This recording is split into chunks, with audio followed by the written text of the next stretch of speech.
Hello.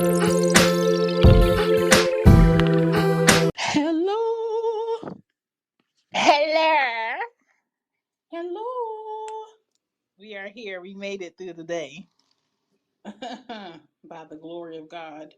Okay? Because I was suffering. I was I was suffering. listen, I was struggling too. Mom, work life. Oh my Literally just put God. my kid in the bed. I had to bribe Kobe with Spider-Man. I'm not going to tell you how I got my kids in the bed, but in there. Woo! Oh my God. Oh. However, if my kid walks in here, just mind your business. That's fine. That's fine. Um, so I don't get on here and do cozy room episodes much, but Mm-hmm. I just felt like I should because it's still some people on this universe, despite me doing this since 2018, that do not know that this podcast exists. So maybe we might get some people coming here and might share their experience with daycares and what they don't like about it and what comes with it. Or maybe we won't. Or maybe we'll get somebody that doesn't have kids just like, damn, I didn't know y'all was dealing with that. But my well, first of all, I'm Shan, and that is Kiki. And Hey. I I'm doing Cozy One podcast on here, which is a parenting podcast. This is episode 18, and we're talking about daycare pressure and the ugh Mm-hmm. that comes with it, because there is a ugh that comes with it. And I just have to say that I am so happy that I graduated from, what's up, honeybee?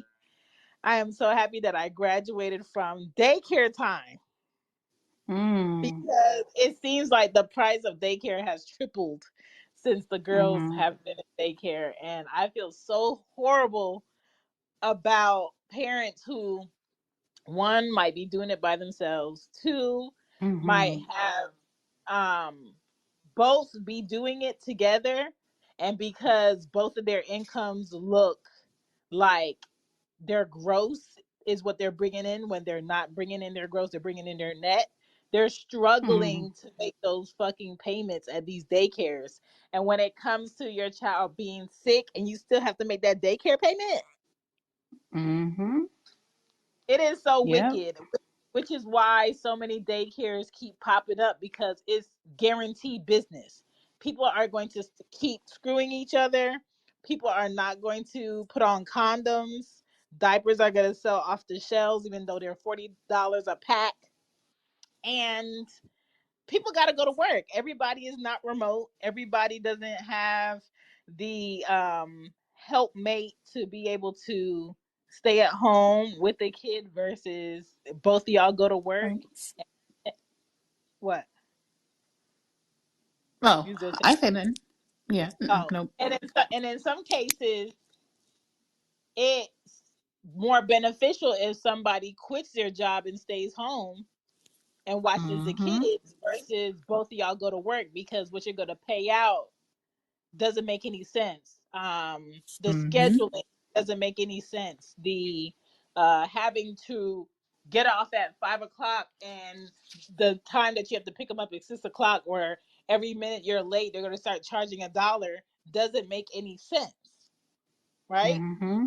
Yep. So today we're going to talk about the woes of childcare, daycares, the pressures that parents feel, especially parents that have to um, basically have a newborn, be on maternity leave, go back to work after 2 months, and give your newborn to a complete stranger or strangers at a daycare. And how, I mean, for me, even though, let's say with Anya, my oldest, she stayed at home with my mom for 3 years. Everybody doesn't get a Yeah. parent. Everybody don't have that. Yeah, Mm-hmm. everybody doesn't get a parent that's just like, you know what, I'm going to adjust my life to be able to help you and teach your child and feed your child and give you like that mental peace of mind where you don't have to worry about dishing out money for daycare. You don't have to worry about what stranger is having my child. What are they doing with my child? How are Mm-hmm. they disciplining my child? How are they talking to my child? So a lot of that goes into effect. And so that has its negatives too, and I'll talk about it. Because having a child with an adult for so long, it backfires when you have to put them in a classroom. And that's what Mm-hmm. happened to me with Anya. And then when I had Ari, my mom only stayed, I want to say, until like the second week after I had Ari, and then she moved to Florida. So I had like a newborn and a 3-year-old that needed my attention. And I had post Mm-hmm. with Ari for like a whole year. I did not like Ari the whole first year of me having. I promise you, we were not friends. I felt like legally I was obligated to take care of this baby because she came out of me. Ari is a Um, firecracker. Girl, I didn't know where this baby came from. Her personality was different, and then I had Anya, which is like the complete polar opposite of Ari as a Mm-hmm. baby, because she could play by herself. She was always happy. If she ate, she was good. If she was clean, she was good. Um, she was quiet as a baby. A lot of times when I brought her places, people didn't even know I had a baby in the space. Ari was like a complete opposite. She was crying. You cleaned her, you fed her. She was unhappy. She had attitude on her face. She would roll her eyes. She was like biting my nipples with her gums. Um, then she always had to have a pacifier. And even though she spent like 9 months in me, she slept on top of me the whole first year out. Sleeping by me wasn't enough. She had to sleep on me. And it was just so like, ew, girl, get a life. But yeah, it was just like really hard dealing with that. I'm gonna play this message so I don't get too far in. Oh my God, what did I just slide into? Hi, Girl, y'all. what's up? I'm Hi. Honeybee, Daycare Hey, Pressure. honeybee. Yes. Oh my God, I had to put my son in a early learning program, and I'm okay now, but it was so hard at first. Like, Yes, yes. So Mm-hmm. even though I was leaving Anya when she was a baby with my mom, when I was working State Farm and working at Bed Bath, I felt guilty Mm. because Oh, yeah, I you did have two jobs. yeah, I wasn't getting to see Anya throughout the day. I wasn't getting to see her crawl. I wasn't getting to see her um say her first word. She said her first word to my mom. I caught when she first walked on Halloween, her first Halloween, Mm-hmm. before we went out. My soft ass, I cried when she was walking. And just like all of these moments that I'm not catching because I'm working. And I just felt like, oh, you're bottom tier, mom. You have to pay these bills. And even though, yeah, I'm paying bills, or Mm-hmm. it possible for my mom to be comfortable and my daughter to be comfortable, I still felt like I'm this thing that keeps everything in motion. I don't get to experience the experience. And Right. it kind of put me in like a man's place, because a lot of times jobs in the US don't give men maternity leave. They don't acknowledge it. And then if men ask for it, there's like all these stipulations. You got to be here for at least 2 years, or you got to be full time, or is the mom having any complications? Are y'all married? Do they live in the same Mm-hmm. home? All this bullshit. And the reality is, women become mothers as soon as they find out that they're pregnant. Mm-hmm. Men Yep. don't become fathers until that baby is out the mom's And body. some of them some of them still don't become fathers after that. True, true, true, true. And Just so, saying. uh, just to picture like, okay, this is like what men feel like when they wake up early, their child is asleep.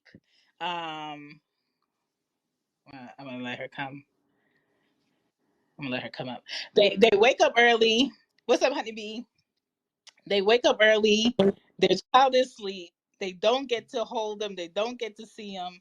The mom has like these expectations of, I need more money, or she has a doctor's appointment, I want you to come, but your job is like, if you take another day off, I'm firing you. I'm gonna replace you. And Mm-hmm. it's like all these Mm-hmm. other pressures that I got to experience, um, being the person that's working, right?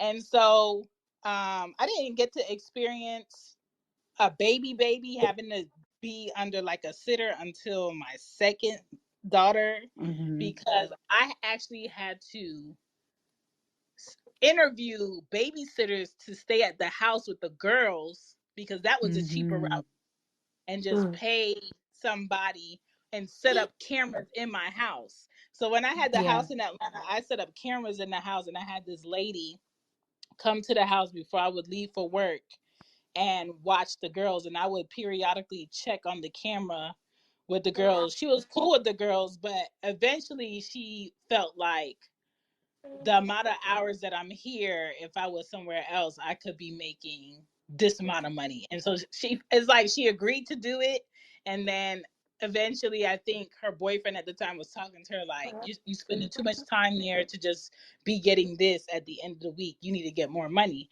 So she kind of like bullshitted. Mm. I'm gonna be I'm gonna be moving, and this is gonna be my last day. And I was like, oh, okay, whatever, right? And I, so go ahead. I'm sorry, go ahead. It's like a Uh little delay over here.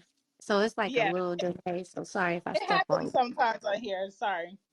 I'm gonna just finish this up, and I'm gonna let you share what you was gonna say. Yep, go But ahead.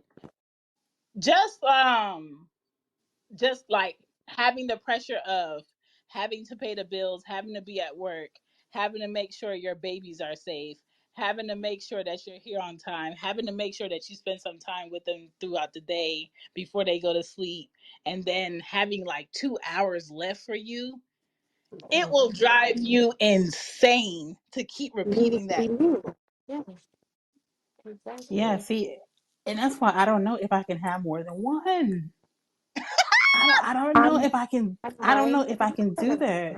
here, man. I think I might be one and done. Although, like when I was, a very naive young lady, I was like, oh, I want 4 kids. I want Right. beautiful family. And then my first son that I had in 2021, um, my pregnancy was traumatic. Mm. That was not beautiful at all for me. And right now I am like they don't want to call it what do you call it? Postpartum. Yeah. That beast. But I am not okay. Okay. It's like I have a 3-year-old over here.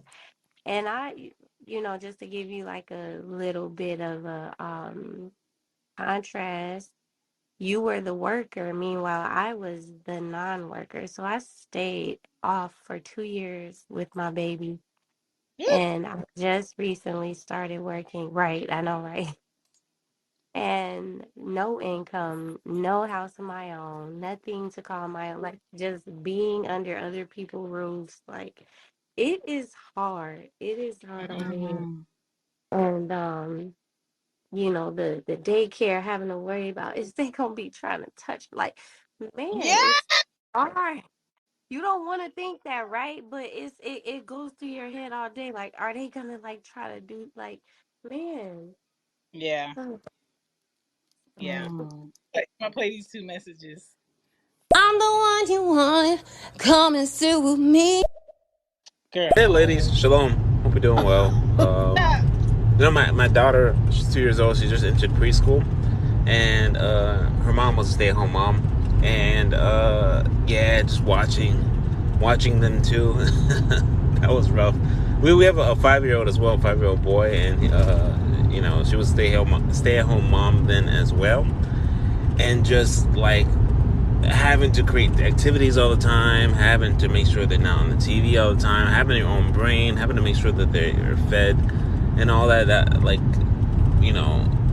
that's crazy. I mean, I went from like working at the office to being work from home, and so I was there assisting as well. And even then, it was a lot with 2 parents in the household, and so I'm not sure why it's difficult to raise as many kids as we used to before. Maybe our parents before were just not as present. I don't know.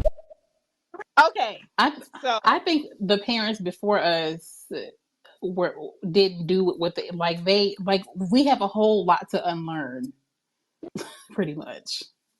you think we have a lot to unlearn, or do we have a lot that we're missing? I feel like we have a lot that we're missing because I feel like my mom, even though she was like one of 11 children, she always watched children in Jamaica, and she Mm-hmm. always multitasked. So my mom is a great Mm. multitask person, and I'm a great multitask person. And um, what was I gonna say? She had friends who also didn't have a 9 to 5. And so if she needed to go somewhere and she didn't drive, she can hop on the train, hop on the bus. Things were not expensive. Take a taxi. It was not expensive. Or ask somebody for a ride. Mm. Or maneuver her week in a way where she doesn't have to take all of us to her doctor's appointment. Or if she Mm. had to take us to the doctor's appointment, she managed to get us there on time and before time and Wow. still be able to feed us. And I think we're missing a village. Like the way that we grew Yeah. up, our parents had their aunts, their sisters, their uncles, a friend, a neighbor Their that cared. grandmas, Yes.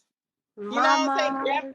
Grandma had her own spot, and they were grandma-ing. They weren't clubbing. They weren't going to get their nails done. Mm. Know what I'm saying? They weren't going on vacation. They were not trying to get BBLs at 76. They were Mm. grandmas. Right. Right. Right. Right. So, Right. so, so fast forward now, everybody is like, I'm doing me. Don't bring no babies over here. You need to call me first before you pop up. Or you had them babies, I'm not watching them babies, you need to get a babysitter. Everybody is just like, one job is not enough, and that's a reality of how we live in. One job is not enough for a lot of people, and a lot of people, the generation before us, they started taking on 2 jobs.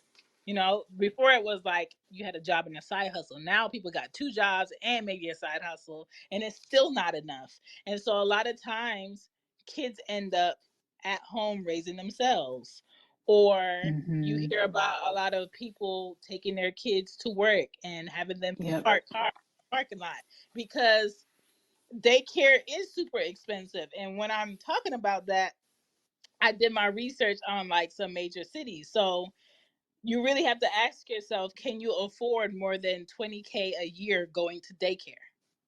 Because Man. right Mm-hmm. now, that's what a lot of people are paying. And so the average cost of daycare in New York right now for an infant, you're looking at $1,760 average. Mm. A week A Mm, or month. a month? A month. A A month? month. Woo. a month, yeah. Yes. And Mm-mm.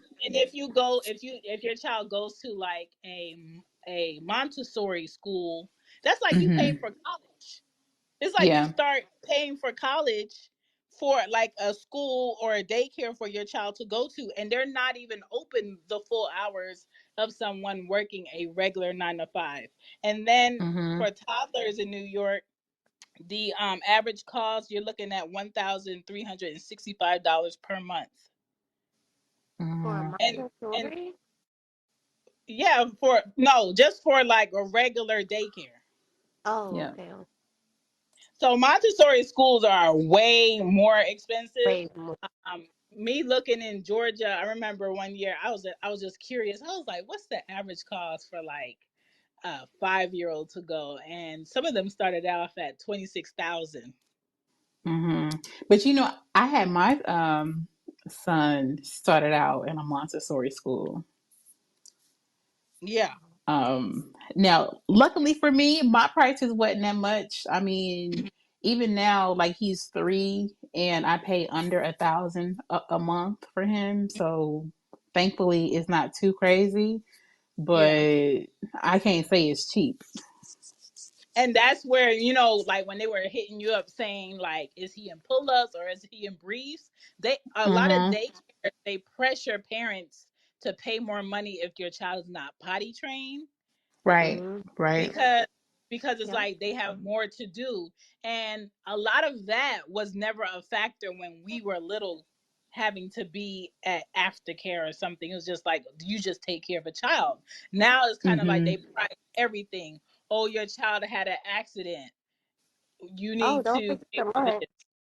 That costs Which is more when they provide lunch. You also Yeah. now have to pay for the lunch.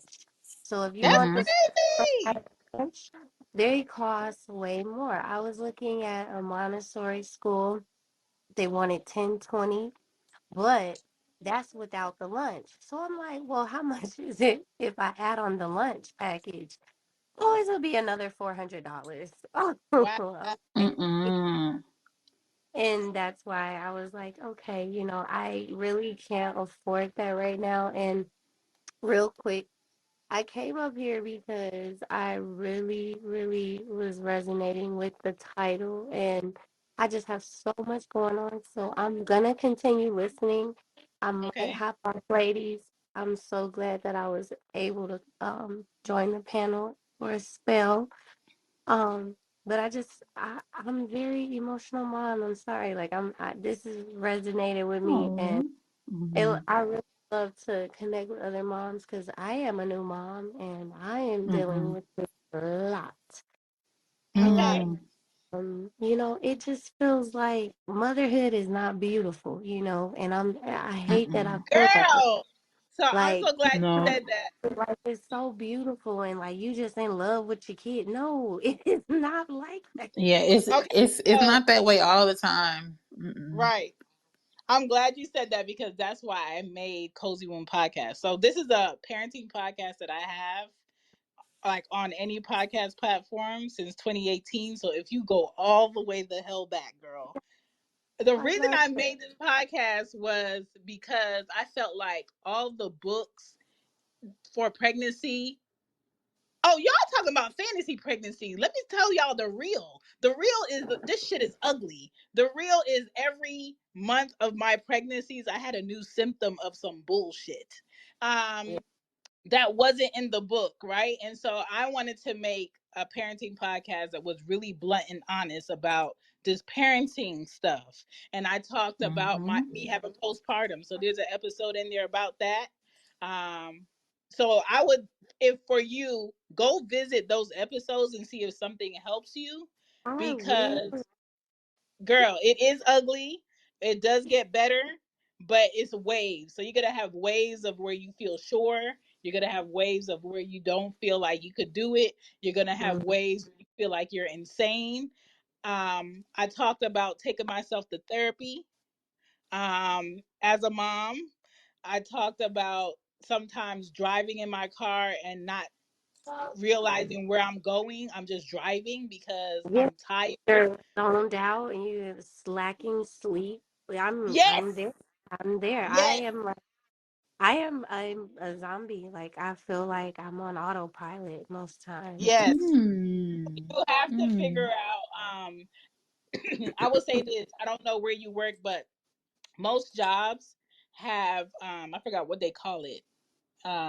It's basically this resource within the job that legally they offer. Most corporate jobs offer it, but you could check with your job to see if they offer at least 4 free sessions of therapy that you can do that the job will pay for. And then if you need more, you can see if your insurance will pay for it. But that's what I had to do.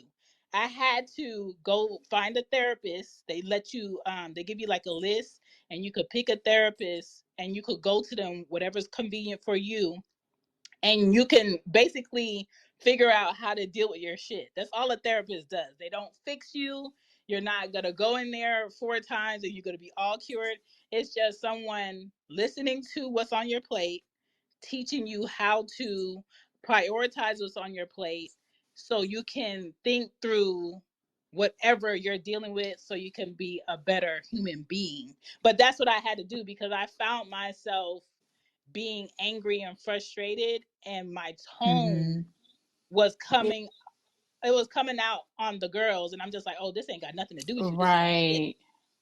Right, So right, right. And then you feel guilty about yes, how you react because really it's not even the child, it's about where you are in your mental space yes, and your head space. And I don't know your situation, but if you can, I will also recommend like hire somebody, like rely on your other mommy friends because they get it, like book that sitter for a night, or even Right. if it's just an hour or 2 hours, like, book that cleaning person, even if it's a one-off time or a Mm. one-time thing, like just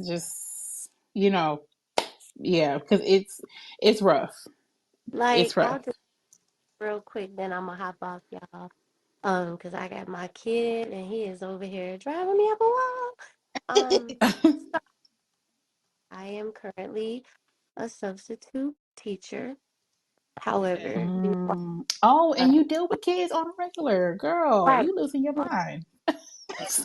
here, so before I had my son, there was something called working in Hollywood, and before COVID took me out of mm, commission, I was working in TV and film. And, when everything shut down, my life shut down. And then it right, was Yeah. like, my God, I'm sitting around here, and I hate to say it, I was the one that made a baby in the pandemic. And it mm-hmm, was like, okay, I got my kid coming. I decided like I was going to go through with it. I said, okay, 2021, what's up? And like, right, I'll fast forward to now, I am no longer, I'm not saying I'm no longer in it, but I'm on pause. Like my dreams have been put on pause. My son's father, he gets to still work in his industry, and I, on the other hand, had to completely like drop it. Like, oh man, you know what? I'm just gonna. I can't. Mm, well, I'll yeah. say what you want to do is not a wrap if you don't want it to be a wrap. It's I'm going to be on pause for now until your son gets a bit older and it's a bit easier to maneuver and you find some trust in people. And sometimes it's not your friends with kids that you can rely on. Sometimes it's your friend that doesn't have kids that loves kids.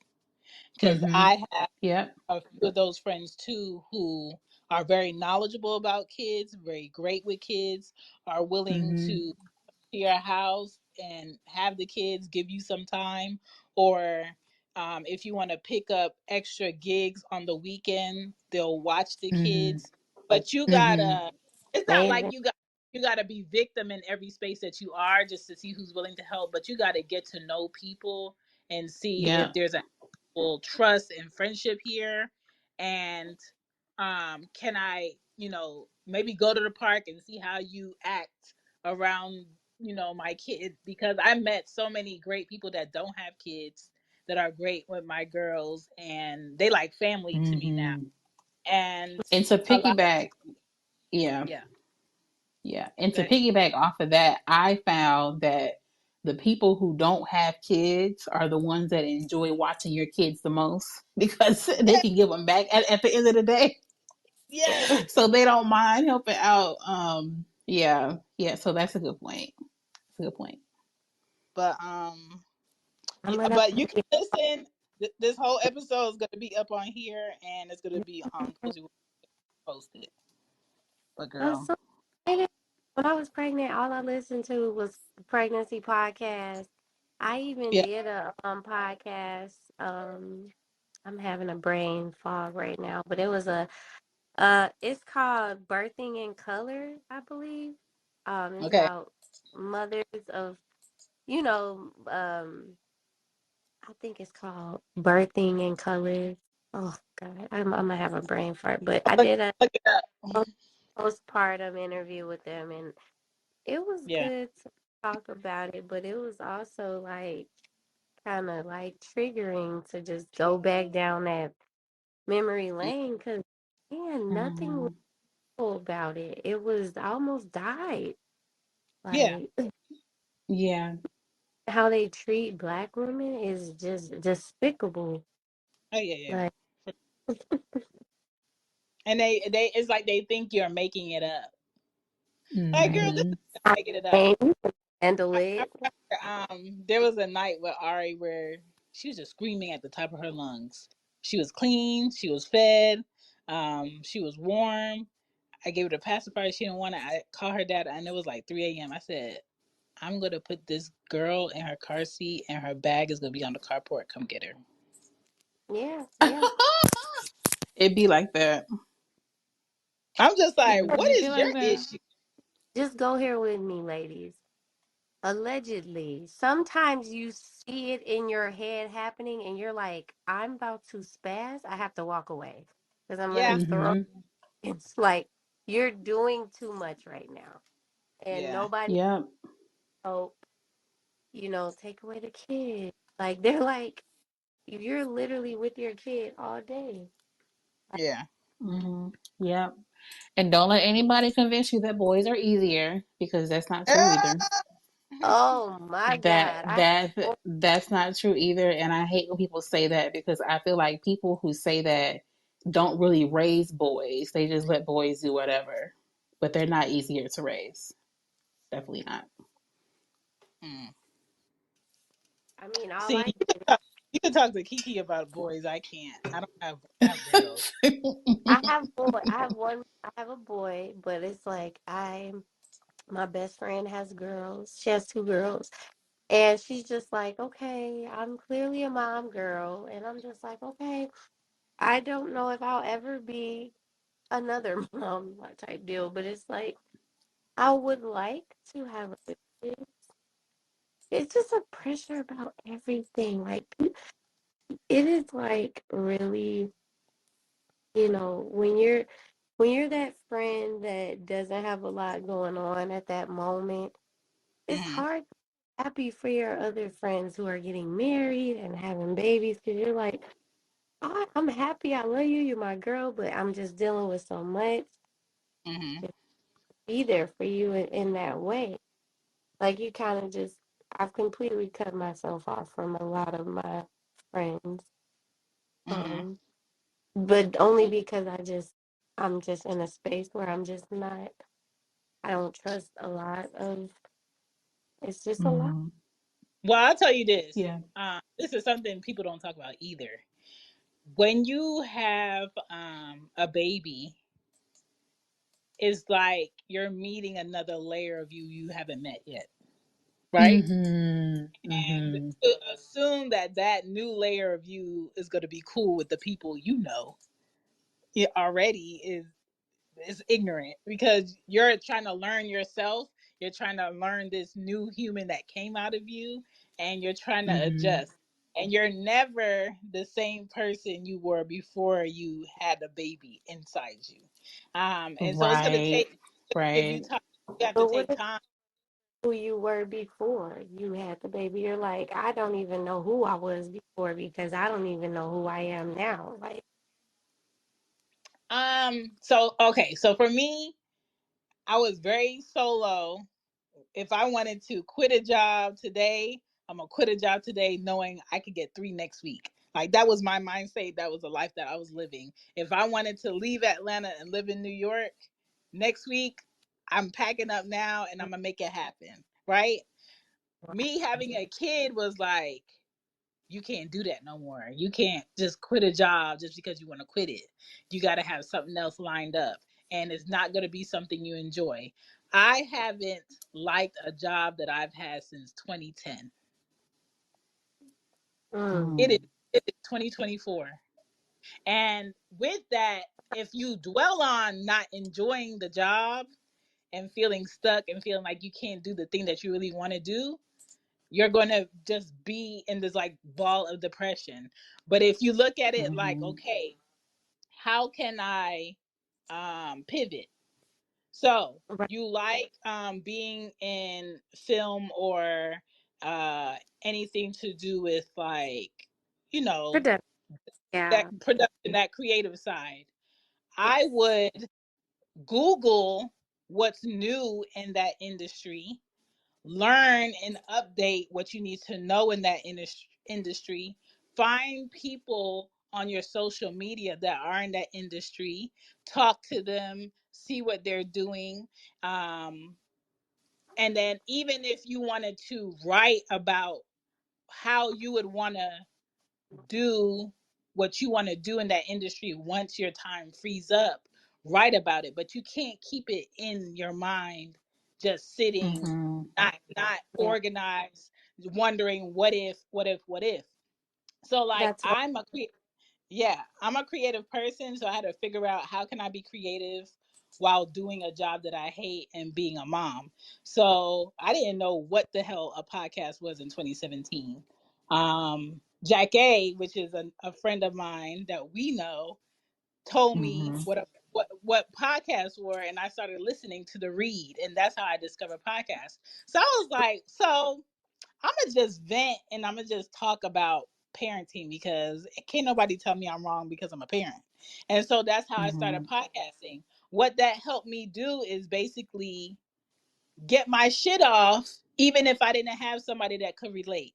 Get my shit off so I could unload and not be so stressful and walking around with how I'm feeling. And that did help me, and it helped a whole bunch of other people because I saw that I was getting a whole bunch of listens and feedback from it. And so creatively making shows or doing the podcast artwork was still something in a creative realm. It was just something new in a creative realm. And maybe the way that you pivot in the industry that you want to be in is finding out how you can still um, invest in that industry but from a different angle. Mm-hmm. And your life is not supposed to be the same. It's not supposed to be Yeah. the same. So you may, you may lose a few friends. You may not be as close with some of your friends that you once were before you had a baby. That just comes with the territory because your life changes so much. And some people, they may not be experiencing that change with you. I know I have some friends who I'm not as close to anymore because they don't understand, how much life has changed for me after I became a mom. But I know for me, before I had my son, I was just all over the place too. I didn't know who I was either. I was just accepting so much and tolerating so much stuff. But then after I had my son, I realized that I can't just accept anything from anybody anymore. Like, if it's not good intentions, if it's not purposeful, then you just can't be over here. Like, I can't do Yeah. it. I can't do it. So I would give yourself some grace on that because I don't think that it's supposed to be the same, and that's what you kind of have to accept mentally, like just how to accept like this new person, this new body, this new life, because that's Yeah. going to be like your life for the rest of your life. Like, it's a permanent situation, permanent To cry with situation. Papa, and I'm gonna continue listening. I really appreciate it. But yeah, oh, and I don't want to be on stereo like this, so I'm gonna hop down. Ah, you're okay. You're good. Oh, you are, you are, I hope I am, you ladies. are. It, right. But you ladies be blessed, and I will be listening more. I don't do shows often, but I just become a parent. Thank you for seeing me. You're welcome. If you see me on here or you just want to message me, you can. It's cool. Absolutely. Take care, ladies. Stay blessed. You're welcome. Oh, Girl. dinker, dinker, dinker. It's rough out here. It's rough. It's rough. It's rough. It's rough. So out here struggling. Okay, I'm gonna play these messages and then I'm gonna continue. One of the fears about us putting our kid in daycare was, as you guys are saying, like, are they going to be traumatized? That's what happened to my kid's mom. They were abusing her in daycare, and so for me, like, I was like, well, it's a simple thing. Like, let's not have them in daycare until they're old enough. She wanted to make sure that they're old enough to actually say something. So my younger daughter, she's actually in preschool now at two, but she's at the preschool that my son is going to as well. And my younger daughter, she's very verbal. We already know everybody at the preschool. It isn't like they don't know us. We have this app that lets us communicate with the people at the preschool. And there's also cameras at the preschool as well, so we can see our daughter at any time. And so I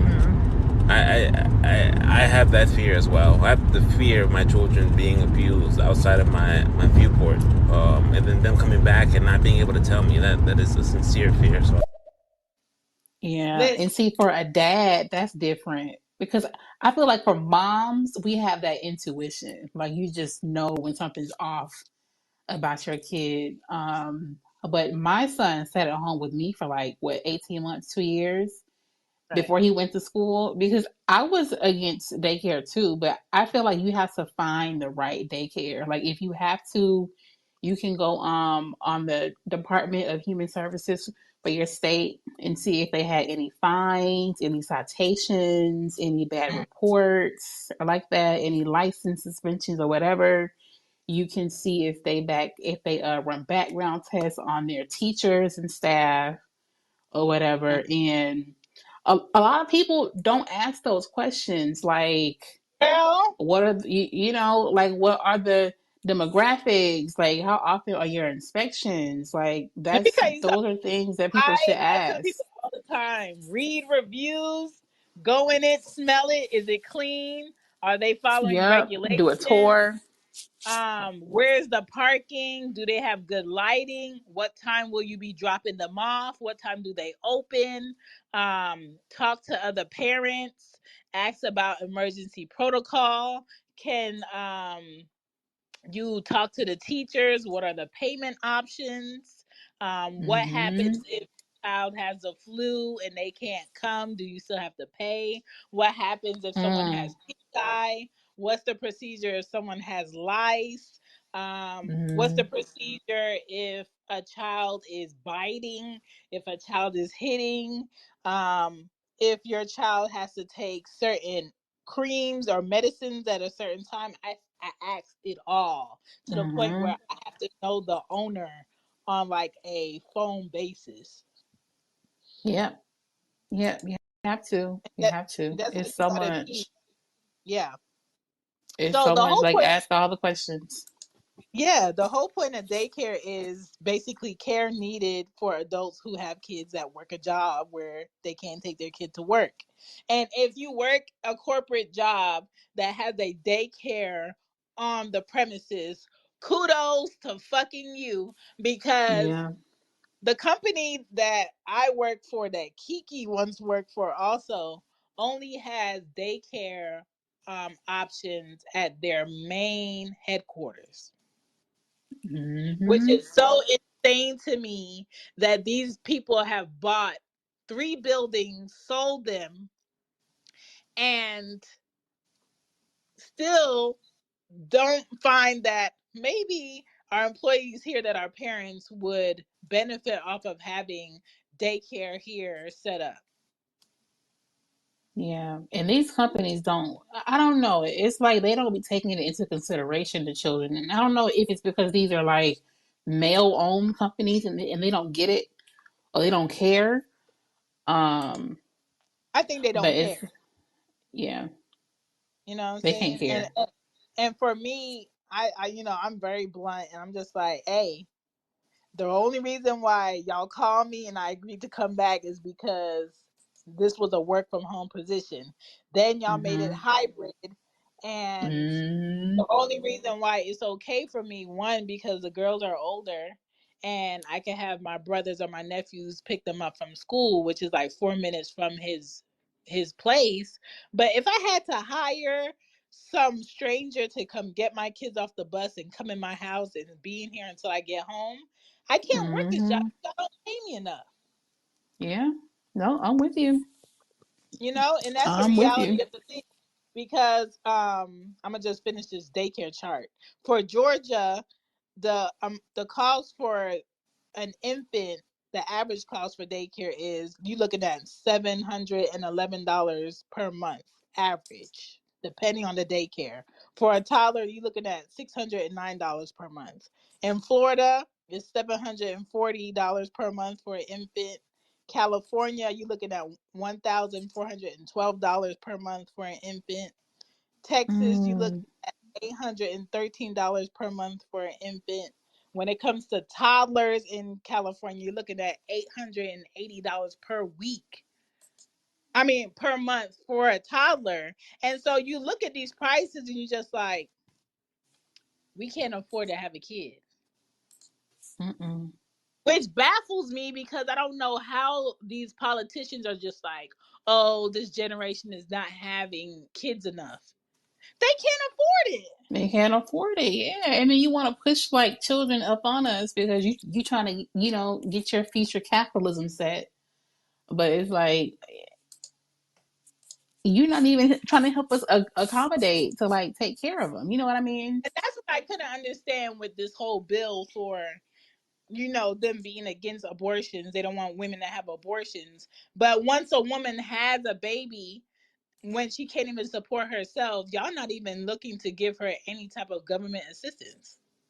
So are y'all saying a woman should carry a baby that she can't afford to take care of herself or that baby, give birth to this baby and be homeless, and then y'all made laws that it's illegal to be homeless? Like, Listen. it doesn't make any sense. It's not solution based. And I think they passed that bill for race because they don't want, you know, a certain race of people aborting their babies because they don't want to be outnumbered. Which is stupid because they're struggling just like us. We see it all the time. Mm-hmm.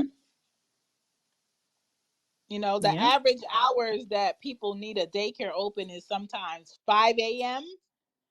to 6 p.m. or sometimes 7 p.m. depending on traffic. There's a lot of Mm-hmm. daycares that are now 24 hours, but a lot of people Mm-hmm. who need 24-hour daycare can afford 24-hour daycare. And even Yep. for like the parents who are using like your dependent care flex spending account, Yeah. sometimes depending on what's going on in your life, whatever money you put in there, you can't get that back. It's just thrown away money. So you either use it or you lose it at the end of the year. Mm-hmm. And And and then you lose sometimes that don't even cover the full tuition, depending it on how don't much you put in there. it don't. So it's just basically being able to put money in an account where it's not taxed multiple times. Yep. And Trash. Trash. yeah, I'm gonna play another message here. I think a lot of us are emotionally traumatized from emotional neglect from our parents. Oh yeah. I think it makes it Mm-hmm. difficult for us to be as present as we want to as kids. But then again, were the people of the past generation, were they as present as we are now with kids? I'm not sure if you ladies are very present with your children. I imagine you are as present as Mm-hmm. possible, Mm-hmm. along with the rest of the people of this generation who care about mental illness and mental health and emotional health and all that, because I know that wasn't a big thing back then. So 11 kids, man, just can't imagine being an 11 kids brain, And trying to not yell at them and to okay. be emotionally present and caring about them all the time. I would love Mm-mm. to, but that's a lot of kids. So let And me I was elaborate. gonna piggyback Go off ahead. on that, on what Go you ahead. said about the village, because I feel like back then they were available, but then now I feel like the grandparents or the relatives of this generation, like they don't want to like raise their own children and then raise your kids too, Right. and I don't think that that's fair. I don't. for them to do Yeah. that. But and then Um. also there's a handful of people who don't have, their parents, and their children Yep. don't have grandparents and relatives anymore, because they all done died off. Yep. And then a lot that he said. One, my mom being one of 11, her Mm, mom was not mm-mm, affectionate. My grandmother was not affectionate. She didn't like hugs. She was very stern, very strict. And it was because her mother was very stern and strict. So, mm. off of her mother not being affectionate, she didn't know how to give it, and she didn't like people giving her affection because she didn't know how to take it. And so, out of that, my mom became the polar opposite. My mom became very loving and she wanted to do for everybody. She became a people pleaser to her detriment. Mm, And mm-hmm. so me seeing how people treated my mom, where they like to benefit off of my mom, but nobody would show up for her, or she wouldn't take care of herself. She would put herself last. It made me very like I want to say mean, but very like calculated. Like, I'm not doing that shit for you because you want to do it for me. Or, Listen, but my that's answer, how you gotta be. yeah, like my answer would be no without an explanation. And my mom, seeing how I was as an adult, she would take it as, oh, you're just mean. I'm not mean. I just don't have time for people's bullshit. And I see through people quickly. Yeah, and you're not gonna let nobody like just walk all over you and just take advantage of Right. you. Because it was traumatic for me to see my mom allow so many people repeatedly to use her and her not stand up for herself. So in my mind as a child, I said, I ain't gonna let nobody do me like that. And Listen. so I have I feel like I'm very balanced in showing affection, pulling back, being available, not being available, showing up for my child, but also if I have to Mm-hmm. discipline my child, they're gonna get that Mm-hmm. too. Having fun with Yeah. my kids, but also telling them we're not doing that today, or we can't do that this week, or something else is a priority. My mom with us was very like, she didn't discipline nobody, so it was just like Just we did had an adult. whatever. Yeah, we had an adult in the house, but not nobody to lay down rules. So it was Mm-hmm. chaotic. And I hated it. So now, as an adult, my mom thinks that I'm antisocial. It's not that I'm antisocial. It's just like, damn, I ain't get no peace growing up as a kid. Let me get the peace as an adult. Yeah. Yeah. It's You know? I think it's just about having boundaries and Yes. standards. And I feel like your children are really the best people to enforce boundaries with, because Yeah. I ideally they don't give a fuck. To be Right. honest, like they really don't care about how you feeling and what you got going on. You And have to make them care. You have to make them have right, empathy. You got to teach them what empathy is. Like this morning, I was very honest. right. The girls were getting on my nerves. They were arguing about petty stuff. And I told them, hey, get your stuff on. We walk into the bus stop. And they saw that I was dressed like I was going somewhere. They was like, why you all dressed to take us to the bus stop? I said, because I'm getting rid of y'all because y'all getting on my nerves. And I'm going to get my truck and I'm going to enjoy my ride to the grocery store. And I'm going to enjoy my time in the grocery store without y'all getting on my nerves. I don't want to be around y'all. Mm-hmm. Because the reality is, in life, when they get older, they're going to think that their behavior is okay and Is people okay. have to with it. Right. I have to Right. tell them, hey, just because I'm not yelling at you, just because I'm not putting my hands on you, just because I'm not arguing with y'all, doesn't mean you're not getting on my nerves. But I'm going to tell you straight up why now I'm making the decision not to drive y'all to school, but to take y'all to the bus stop. And I'm going to drive in my truck by myself. Mm-hmm. Yeah, And that's true. and so, when he brought up, if we were close with our kids, I feel like I'm a little too close. I feel like there's a lot of vagina energy in my house all the time. Um, Sometimes I do get a break where Ari's dad gets her on the weekend, which is 2 days. and then she comes Mhm. back on Sunday. Um, but when it comes to Anya, I'm with her all the time. If Chrissy doesn't have Mhm. her, which is a friend of mine that does not have kids, Anya's with me all the time. And just like any human relationship, in order to appreciate people, you have to spend time away from Y- that person. Yeah. Yeah. You need a break, and that's And why so, breaks are so important. yes. And so a lot of times I feel like a lot of the friction that Anya and I have, which is a different dynamic from me and Ari, is the fact that she doesn't get any break from me and I don't get a Mhm. break from the both of them enough to feel like, oh my God, I'm so glad you're back. I miss you. Tell me everything. Girl, when I see that alarm go on my phone at 2:30, the girls are gonna be at the bus stop. My Mm. mind shifts instantly like, damn, there goes my peace. There goes my quietness. Let me get my throat ready to yell. Let me get the same thing that I yell about every day with backpacks in the walkway, shoes in the walkway. Let me tell them the same thing I tell them every day since they've been going to school. Take off your uniforms, pick up your socks. It's repeat every day. And so I had an episode recently where I was talking about um sometimes I hate being a good mom. Mhm. Be- I remember you because said that you said the other day. yes, because being a good mom or a good dad is so much involvement and energy that the outside people don't see, and they don't Mhm. appreciate it because they just feel like, damn, you're such a good mom. They feel like that's enough appreciation and credit to reinforce you to recoup your energy. It's not. So a lot of times I be sitting here like, so I start my day at 5:30 because I have two kids. Oh, girl. Am I the only one that made these two kids? No.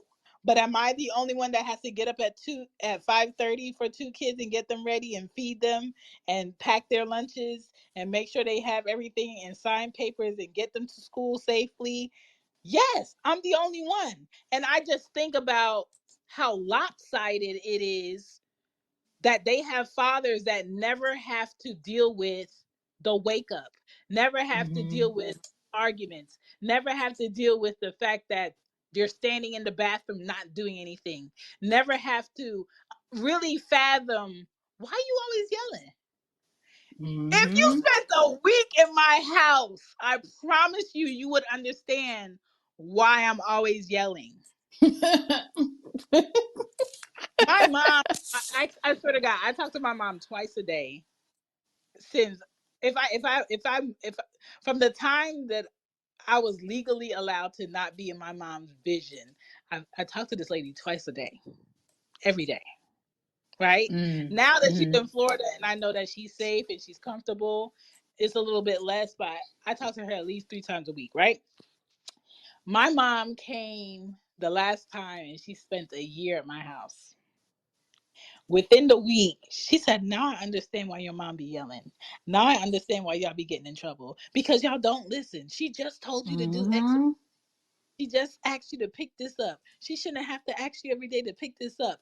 And that's what it is. And so when you have a parent that's not as involved as you, when they tell me, thanks, Shan. Thank you for doing that. I appreciate you. Or you just such a great mom. I'm so happy. I be wanting to punch them in their face. I do too because I don't want to hear that bullshit. Like, help I me. don't want to hear it. like, The like, way the help way that me. you the way that you appreciate me as a mom and making sure that both of these girls are safe, comfortable, warm, fed, intelligent, on the honor roll, get to school on time. When they're sick, I take them to their doctors. When they have a dentist appointment, I have to take off. The way that you appreciate me is by alleviating me, is by taking Mhm. things off of my plate, is by being the first to say, Ari said that she needed this, or Anya said that she needed this. Don't worry about it. I'll get it. Oh my God. What the Like hell is that? Jesus. What is that like? I'm not married. I never been married. Um, but I have issues with that too because of what I seen growing up. My goal was Hmm. let me get married first because I saw what a marriage was with my parents and I didn't like it. Yeah, but even with But that though, like I don't want to be a married single mom. hello, because that's what my mom was. So that's why the goal was never let me make sure I get married first, then have kids. Because even though my mom did it that way, she still ended up with the shitty end of the stick. Yeah, it's like, what are you here for if you not like helping? Like, go. I don't need you here. Like, But bye. it's still taking me. I'm 36 now. It's still taking me 36 years to realize every marriage is not like that. But Right. It's not. every marriage is definitely a gamble on Mm-hmm. partnership and how a man and a woman shows up in partnership. And Mm-hmm. I'm just not at a point where I'm just like, give me my stack of cards. I'm ready to gamble. I'm not ready to play poker still. But would I love someone to be in my life to help me? Would I love to help a man with his Mm-hmm. kids? Yeah. Yes. But I don't want to do it and I'm trying to invest and there's a bucket with a big hole in the bottom, you know? And a Mm. lot of times that's how I look at relationships now, not just romantic, just like I'm having a relationship with friends. How are they showing up in my life? How can I help them in their life? Is this an investment, a good investment of my time? So when it comes to like kids and daycare, you got to look at that like, is this a good investment of my money? Is my child learning here, or are they just watching YouTube? Or are they just watching cartoons? Are the Mm-hmm. Because habits they can do that that at home. Yes, the habits that these other kids have at this daycare, your child is going to come home with it. And see, that's one of the most frustrating things about me for being a parent, because everybody don't raise their kid the same way that you raise your kid. And your Right, kid, can possibly be influenced by the bullshit that other right. parents are teaching their, they're, especially like my son's age, because he's a monkey see, monkey do at this point, Yeah, because that's his environment that he's in. That's the hardest part for me about parenting as a whole, is having to raise your children in the world with other children who may yes, not, have raised the same way that you raised your kid. yes. So a few things. Anya finding out that girls can like girls came from her going to daycare. Wait, what?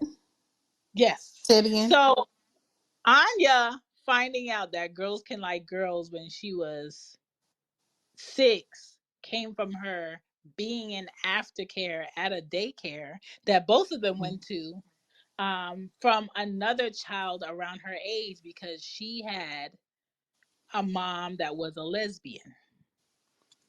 And so Mm. the girl and the aftercare was friends with Anya, and she was like, I like you. You could be my girlfriend. And Anya was like, ill no, your girl, no. And she was like, no, you could be my girlfriend because girls can like girls. And Anya came to me and she asked me and she told me what the hell it said. Oh. And I had to go to the director of the daycare and have a conversation about that. And I'm just like, hey, check this. I'm not trying to check what they do in their house, but what other people do in their house will affect your children. And this is why I say Mm-hmm. people who say, oh, I'm not going to talk to my child about sex. I'm not going to talk to my child about the real name of their body parts. I'm not going to talk to my child about getting hair under their arms. If you don't talk to them about it, another kid is going to Somebody talk to else them about it. will. Yep. If you Yep. don't want your child to have a smartphone, another child is going to have a smartphone and they're going to look. So my thing is, Mm-hmm. I tell my kids everything to put them up on game so they're Yep. not they're not clueless in the middle of a conversation where people are plotting on them. And Mm-hmm. it's not that I want my kids to be fast or inappropriate. I You just want want them to to be be, educated. yeah, I want them Yeah, to be educated and self-aware. yeah, you want, yeah, you want, because my parents didn't have the sex talk with me. I was very sheltered. They didn't educate me on that. So when I turned 18, I didn't know what the fuck was going on. I was just putting Girl, up and tolerating and doing anything, with anybody. yeah, Um, Pretty much. So I had to learn that through mistreatment, through disrespect, through abuse, that's, like I had to teach myself that. yeah. And you have girls, so you definitely have to. Girl, I tell them anything that's on my mind, no matter where we at. Sometimes I do post it on my Instagram. Like, we were, Ari was like, "Mom, play that song. You seem to be confused." Like, she didn't even know the name of the song, and I was like, "Okay, what lyric is that?" I said, "The Boy Is Mine" by Brandy and Monica, and so I'm playing it, and I was like, "This is a teachable moment." So I told them, "You never fight over a boy or a man. Mm-mm. If you have to tell a man to choose between you and another woman, he's not even good enough for neither one of y'all." Hello, and see, Because my that's what parents the didn't teach me that. see, and that's what the song was about. And a lot of these kids are singing songs way more vulgar than that now. And their parents are not explaining to them what the song is. Their parents are just like, Mm-hmm. "Oh my gosh, that's trash music. I don't listen to that, but my child does." If my child listens to somebody that's named X, Y, and Z rapper and in 2020 30, I gotta listen because I need to be up on what they up on. Listen, I need to listen. know the lingo. I need to know what you texting. I need to know what's a new STD out. And my mom didn't have the sex talk with me. She didn't have to. I had sex ed in 6th grade. I have 5 brothers that are older than me. I've heard the backside of what boys do with girls. I've heard their conversations. I've seen what I need to see. My mom always kept encyclopedias in the house, and she had this huge, thick medical book. And in the middle of the medical book showed all these symptoms and what STDs look like. And she Mm-hmm. would she would allow me to flip in there and see what chlamydia looked like, see what syphilis looked like, see what Mm-hmm. this rash looked like, see what the remedies was for this. But there was never a conversation of this body part goes in this with my mom. But I'm not dumb. I could figure it out. But I was very much a tomboy, and I knew if I liked a boy, I had to do my research, right? So a lot of Mm-hmm. times that made me very I was cool enough to hang with the boys. They would be comfortable enough to talk about whatever they wanted around me. I would get to see their character, and then I get to make my decision. So I had an end that a lot of girls didn't have. I had a way about me that a lot of girls didn't have. So girls were comfortable with me and the boys was comfortable with me. So I feel like I had like my pick of the better decision that I could make. But at the same time, not being in a relationship or having the experience of being in a relationship with a man that's older than you gonna go through some shit, which I did. Mm-hmm. Yep. Um, Being in a relationship with a man that's your age, you gonna see a lot of immaturity, and Mm-hmm. then seeing so many family members around me get pregnant in their teens and basically put their whole life on pause because now they have a baby. I was like, you ain't putting Yeah, no I'm not eggs doing that. nowhere. I am good money. Okay. And so I really was very strict about my body still to this day. I can say that I'm 36 and I've only dealt with 7 people sexually on purpose because I'm hella Mm-hmm. picky. I like to get to know people before I screw them. I have to know your last name, your middle name, your place of work, your ambitions, your goals. Do you brush your teeth? When was your last dental appointment before you do anything with me? Listen, that stuff is important. You know what I'm saying? That stuff is important, and it's not attractive if you don't do it. Like, get your And I'm just physical like, and stop eating like bullshit okay, like every day. something's wrong with her. She tastes funny because she eats hot Cheetos for breakfast, lunch, and dinner. Okay? It's like Uh, so there's a reason for everything. And when it comes to daycare, because we're getting a little off. But if this all mixed in there, you gotta kind of like pick your daycare how you date somebody. You gotta do your mm-hmm. research on daycares. There's pros and cons of daycares. I'm gonna go through some and then I'm gonna share some stories that I have with daycare. Um, okay, so the pros and cons. I'm gonna do the pros first. Kids can learn a lot faster from other kids. Yep. Daycare will teach your child independence. Um, Mm-hmm. Daycare creates appreciation for your child, for you, and you for your child, and you for other teachers that take the time to understand how your child learns. Um, Daycares can help your child's immune system because some parents think that they're doing a great job because your child has never gotten sick. But if your child never gets sick or never has the exposure of a germ, once they get the exposure of a germ, it can be like a crazy ass flare up Mm-hmm. because they haven't been able to adapt with being around it just for a little bit. It's too new. Um, it helps to create structure for your child. Being at a daycare can help your child learn about how to share, especially if you only have one kid. Mm-hmm. Social skills will be a bit better. They'll start talking to you and looking you in the face and having Mm-hmm. empathy and sympathy with you. Daycares also teach your kids the basics when it comes to numbers, letters, shapes, colors, where to put their stuff when they go in the classroom. They can identify their name, their jacket, their shoes. They can see another child tying their shoes or strapping their shoes on. And then you in your routine at home, and you go in the living room and your son or your daughter is dressed, and you just like, well, how you did that? Who helped you do that? They Mm-hmm. they Yeah, learn. they learn new And stuff. Yeah, yeah, they yeah. do. My name is Shan. I am the mom of girls. I am the host. I am the creator. I am the editor. I am the everything. You can check out more from me on shambypodden.com.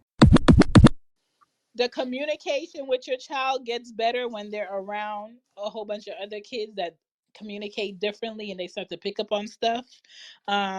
And it teaches them there's a place for me outside of this house. There's a place for me Mm-hmm. outside of my dad's car. There's people that I know. I have friends, or there's a teacher that I know and she's nice to Mm-hmm. me. Um I know how to wash my hands, or this bathroom is different from my mom's bathroom, and they start to learn procedures. Now, the cons of daycare is your child might be sick all the time. That was Ari. There's good and bad teachers. There's people that just take a job at a daycare because they need a job. Um, there's a whole bunch of fees that may come with being at a daycare that they don't tell you about up front. You're going to deal with sometimes a toddler in their biting stage. I had to deal with that. I'll tell you about that story later. Inappropriate kids giving your kids bad habits. Potty training. That was a disaster with Ari. Took so long. With Anya was pretty quick. Um, Time clock rushing. Rushing to get to the daycare. Rushing to get Mm-hmm. um, back from work to the daycare and then have to go home. Mm-hmm. Finding out that you at work and you thinking you have about to have a good day and your child is out of diapers. Or a teacher used your child's pull-ups for another kid, and now your child at the damn daycare butt naked in some denim. Like it's a whole bunch of mess. Federal It holiday is. closures for the daycare, but your ass still gotta go to work. I hated that shit. Um, but your work closes. The daycare closes early, but your ass still at work. Or Mm-hmm. if your child is sick, now it's like your fifth time you called out of work because your child is sick, which is why a lot of jobs have a um prejudice. Is that the word? Or like a Mm, that's not the word I'm looking for, but they have like a, oh, she got kids, I don't think I want to hire her, because they yeah. know, like, if your child is sick, you got to leave. They can't tell you have Mm-hmm. to stay. Or if Mm-hmm. that something's up with the daycare, or a parent was supposed to get the kid and they late, you gonna be in the office with a kid that's not supposed to be in here. That has happened to me with Ari. That has happened to me with Anya. A lot of times those jobs were cool about it, but I didn't want to become that person at the job that does a great job, but she got that kid Always though. gotta go. Mm-hmm. Mm-hmm. Right. And it just it's And to piggyback off of that's also one of the cons of why your child can always be sick, because some parents will send their kids to school sick because they yes, don't want, they don't want to have that conversation with their boss or to look bad at work, or they're in fear of losing their job. yes, yes. So I'm gonna elaborate on the biting story. So Anya was never a biter and she was never a fighter. But kids that would act up will always be aggressive with Anya, and Anya will never be aggressive back. And she wouldn't protect herself. Even with Ari. Ari was smaller than Anya by what, 3 or 4 years. She would try to rough up Anya, and Anya would just sit there and let her do whatever. I'm just like, Anya, you better fight back. You better cover your Yeah. face or something. But Anya will always have scratches on her from other kids being aggressive or snatching things. With Ari, I remember Ari was 2, and she was in a classroom at the daycare with 2 teachers in there. And this is what pissed me the fuck off. She was in a classroom with 2 teachers in a 2-year-old toddler room, and this toddler wanted a toy that Ari had, and the 2 teachers were in there not paying attention, and this 2-year-old went and bit Ari in her face long enough to take out pieces of her face. Hmm. And when I tell you, they called, Mm-mm. it was like, so there was an incident with a 2-year-old. Ari got bit. She's okay. It's not that serious, but we did do an incident report. We just want to let you know It's this not is the that story. serious. I said, okay. And so I was like, okay, I'm gonna just get off and I'm gonna go pick her up. And I text her dad, and her dad was fucking pissed. I didn't even get the picture of Ari yet, and he was like, "What the fuck? How's there 2 teachers in the classroom and she getting bit in her face?" I said, "I know." I was mom calm. Mom calm is, it happened, it's done. They called me, they told me, let me just get there and not overwhelm myself. I got there, Ari came out the room, y'all. Hmm. I my whole Livid. body got hot. My whole body got hot. Her face, it looked like an animal, like got so close to her eye, and you could see the teeth marks in her face. I said, how the fuck can 2 adults be in a room full of 2-year-old toddlers and a baby Hmm. get a hold of another baby's face long enough to do that? And the lady, the owner, she talked to me and she was like, I know, I apologize. I did pull that teacher that was in there aside, and she no longer works here, and I really apologize. I was very close to pressing charges, but because she was so diligent in figuring out, okay, we got to fix this and fix this quick, I was like, So Ari had Mm, her face looking like that for, I want to say, like 2 months or or close to 3 months, and then even now mm, you could still kind of see where it's faded, but mm-hmm. it was hard for me to see her so little and have that in her Yeah. face. And then I've had so many times with Ari where it's just like, why can't you be normal? And then I had to say, well, what is normal? She's a toddler. So I have this kitchen table that has high seats, and the chairs are iron, and they have like cushioned seats, and they're tall. When Ari was, I want to say she was 3, she would have throw these tantrums where if she can't get what she wants, she pulling down stuff, right? So Mm-hmm. she playing and she rocking the chair. And I was in my condo. My condo has like these wood floors. And Mm-hmm. she pulled down that iron chair onto her, and her face hit the floor, and Mm. the iron chair hit her. And it hit her right in the middle of her nose. I swear to God. You know that cry where your child is crying, but you don't hear no sound? Yeah, yeah, because they're trying to catch their breath to breathe, Girl. to let out And the I was I cry. was I was so scared. And I was like, yo, did she break her nose? Like her nose was so swollen. I had to drive her all the way to um Midtown Children's Hospital. I was there for like 6 hours with the both of them. They took x-rays. And this was in the middle of me and her dad going back and forth to court.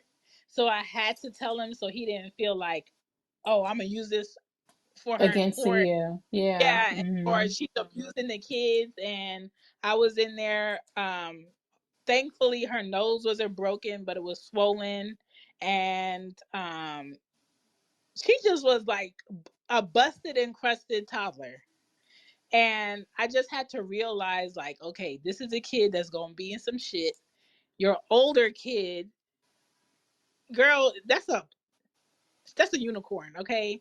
Every child is not like Anya, but Ari, she be in some shit. So even now, Ari's that kid that gets sick first. So usually, I got a sore throat right now. Ari was sick first. Anya got it. Now I'm getting it because they always talking to me and they always in my face. And Mm-hmm. that's another irritation about kids being at daycare is you Mm-hmm. don't get to dictate your schedule no more. But a pro about daycare is you can't fire me for my child having an emergency and me being a single parent. Mm-mm. No, you can't. You can't. You can't. And I guess for me is I'm just thankful that I have a flexible job, Yeah, because if something happens or my kid needs something or I have to be at school for something like that, like, I'll be volunteering and shit. yeah, I could like just pop away and go to his rescue and then come back to work.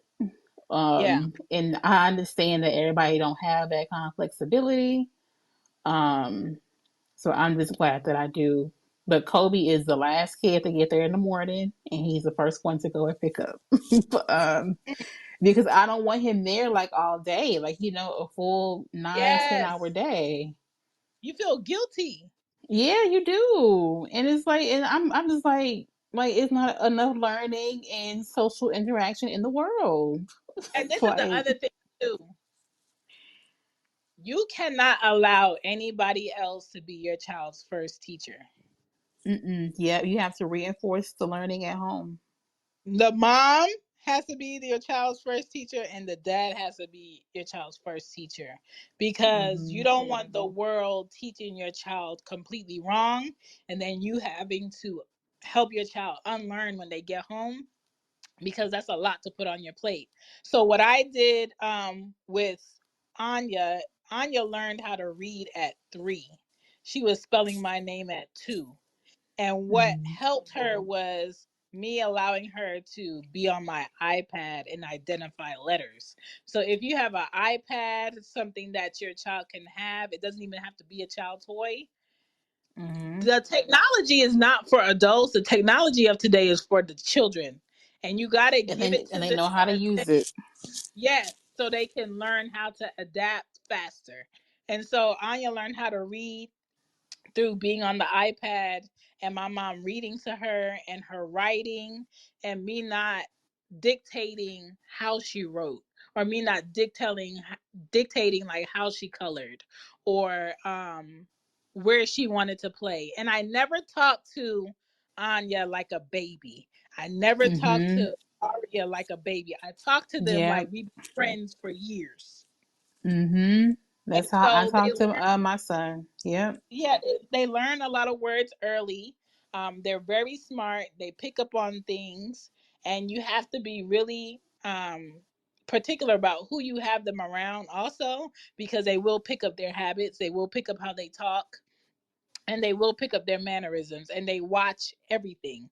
Um, so for Anya, I will say this because Anya was with my mom for a very long time. When I had to take her into a daycare, she didn't know how to adapt. So she would think this teacher in the classroom is here for me. So when every other kid was taking a nap, Anya wanted to read a book or she wanted to sit Mm-hmm. with the teacher and she wanted to chop it up. So what you doing after work? So what you doing? And so the teacher would be like, Anya's good in class. She's good at this. She finishes all her work early, and I really don't have anything for Anya to do.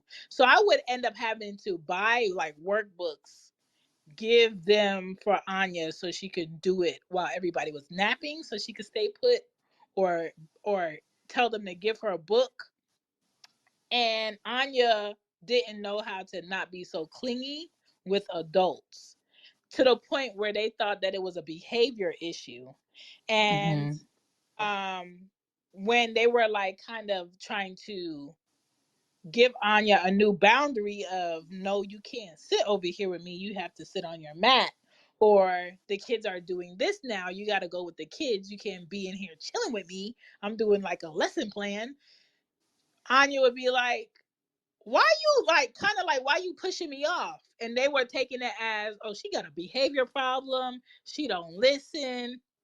And I remember them wanting to have a meeting with me. This was at KinderCare, and they put me in this room with Anya, and they were talking to me about how she's doing academically, but her behavior, we're gonna put her on a discipline plan.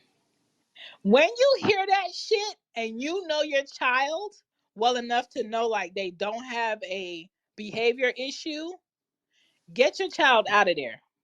Because when Mm-hmm. a daycare starts to put your child on a discipline plan, when they go to elementary school or magnet school or whatever school, they're going to try to steer them to be in like a special ed classroom because there's something not all the way correct with this one.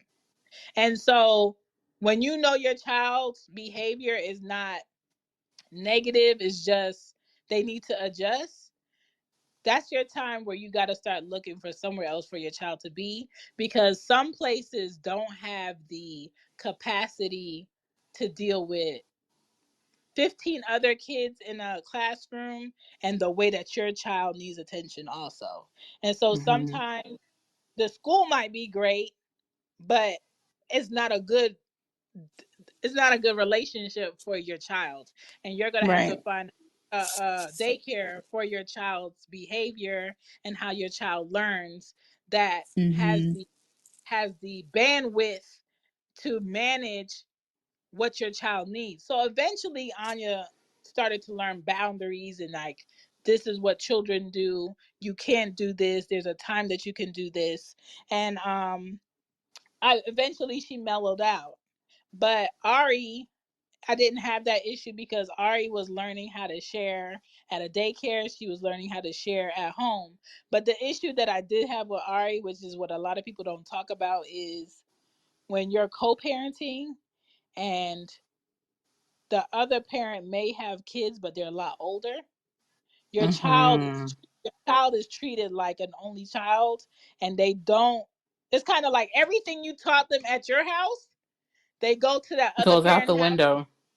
they unlearn it.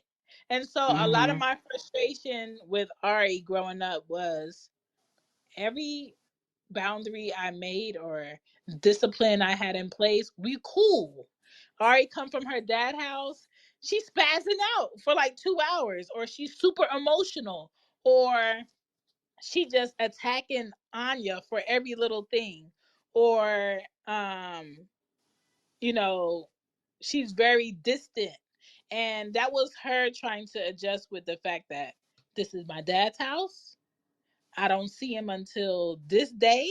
And this is my mom's house. This is how we do things over here. Even like when she was like 4 or 5, I used to be like, Mhm. you know, Ari, pick up your shoes. Well, this is your house. Why don't you pick up my shoes?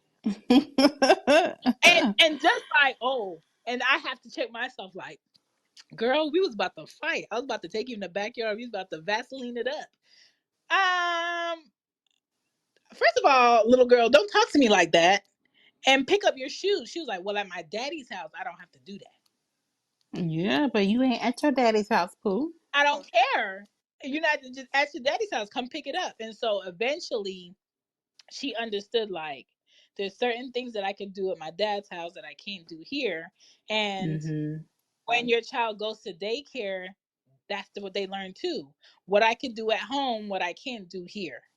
What Mhm. happens when Right, I right. don't listen here? What happens when I don't listen at home? And sometimes that backfires for the daycare too. If a child is disciplined in a way where they're always hit when they don't do what they're supposed to do, the child at the daycare will act crazy because they know you can't hit them. Mhm. Yeah, that You is know, true. so that's why a lot of times disciplining a child can't be hitting them all the time. Um, Mm-mm. or talking to them crazy all the time because they got to talk to other people crazy, and you can't.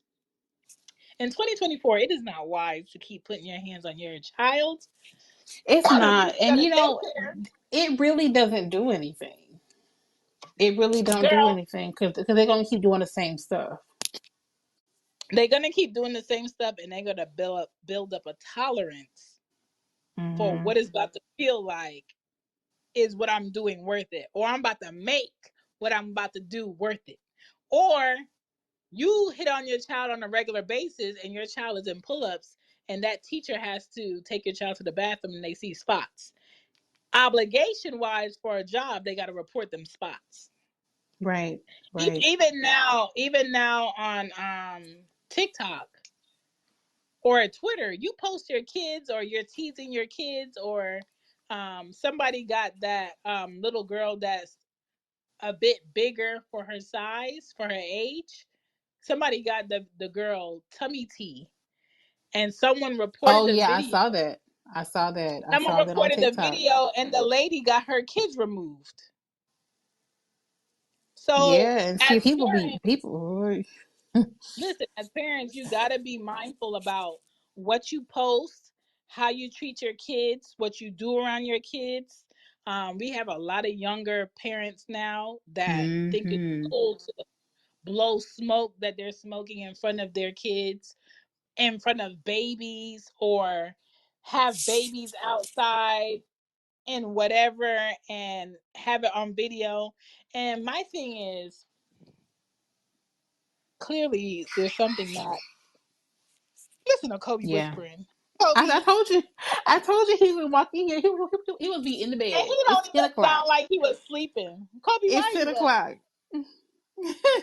He's supposed to be in the bed. I'm trying to tell you. Right, Um, but but yeah, people gotta be careful, man. They be out here like posting and making jokes for play for likes and views. yeah, Somebody finna call CPS. yeah. I will say this because we've been on here for a while, but at first taking your child to daycare, it sucks. After a while, your child starts to understand the routine. You start to understand the routine. The older that your Hmm. child gets, the better it gets. You're going to have Yeah. crappy days. You're going to have good days. You're going to have days where you're jealous that it seems like your child has a better relationship with their teacher than they have with you because they're around them more. Or you're gonna have times where you feel like you're the cleaner. You know what I'm saying? Everybody's doing Mm-hmm. stuff and you're the cleaner. When it comes to kid parties, don't stress yourself out wanting to get the Ooh biggest wee. or Please. or rent or rent the biggest this because all the prices are higher. Your kid is not gonna remember it. Mm-mm. The first birthday for Anya, I made it about me. Me The too. second birthday was like whatever. The third birthday, we just had a cake at the house. The fourth birthday was very chill. The fifth birthday, we had it at Kitchen Air. That was $530 altogether. And the reality Wait, is, that's how much it costs for catch air? when I did it, you have to do a I think 230 deposit, and then when the Mm-hmm. date comes, you have to pay the remainder and a gratuity. Um, Mm. this is what I will say: keep it low key. If you want to Please celebrate keep your it low child's key. birthday, if you want to celebrate your child's birthday, order a cake at Publix. Have the Yeah. birthday cake at the house. Have the gifts at the house, and then if when you want the activity, tell all the parents meet us here. We gotta go to the Mm-hmm. trampoline place, have everybody Right. pay for whatever they want to pay for, and just hang out, and that be it. Don't make it a big thing. Don't stress yourself Yeah. out. Don't be stressed out about it and stuff. Because I've that's why. had That's why I did that with Kobe's very first birthday. Kobe's very first birthday party was like $7,000. girl, what? $7,000. Literally a down payment on a house. Okay. But Kobe's it was also about me too. But it But was cute. I look, will tell you, it was very cute. it was, but looking back, I don't think that I should have did all that. Um, because that was a lot, and I was very stressed out because you wanted to be a certain type of way, and it was so Yeah. much money already dished out. Like it just had to be right. And but I'm thinking about having him a party this year too for his fourth birthday. But it's not Hmm. going to be that much, and it's going to be at a place like Catch Air or the trampoline park or somewhere like that.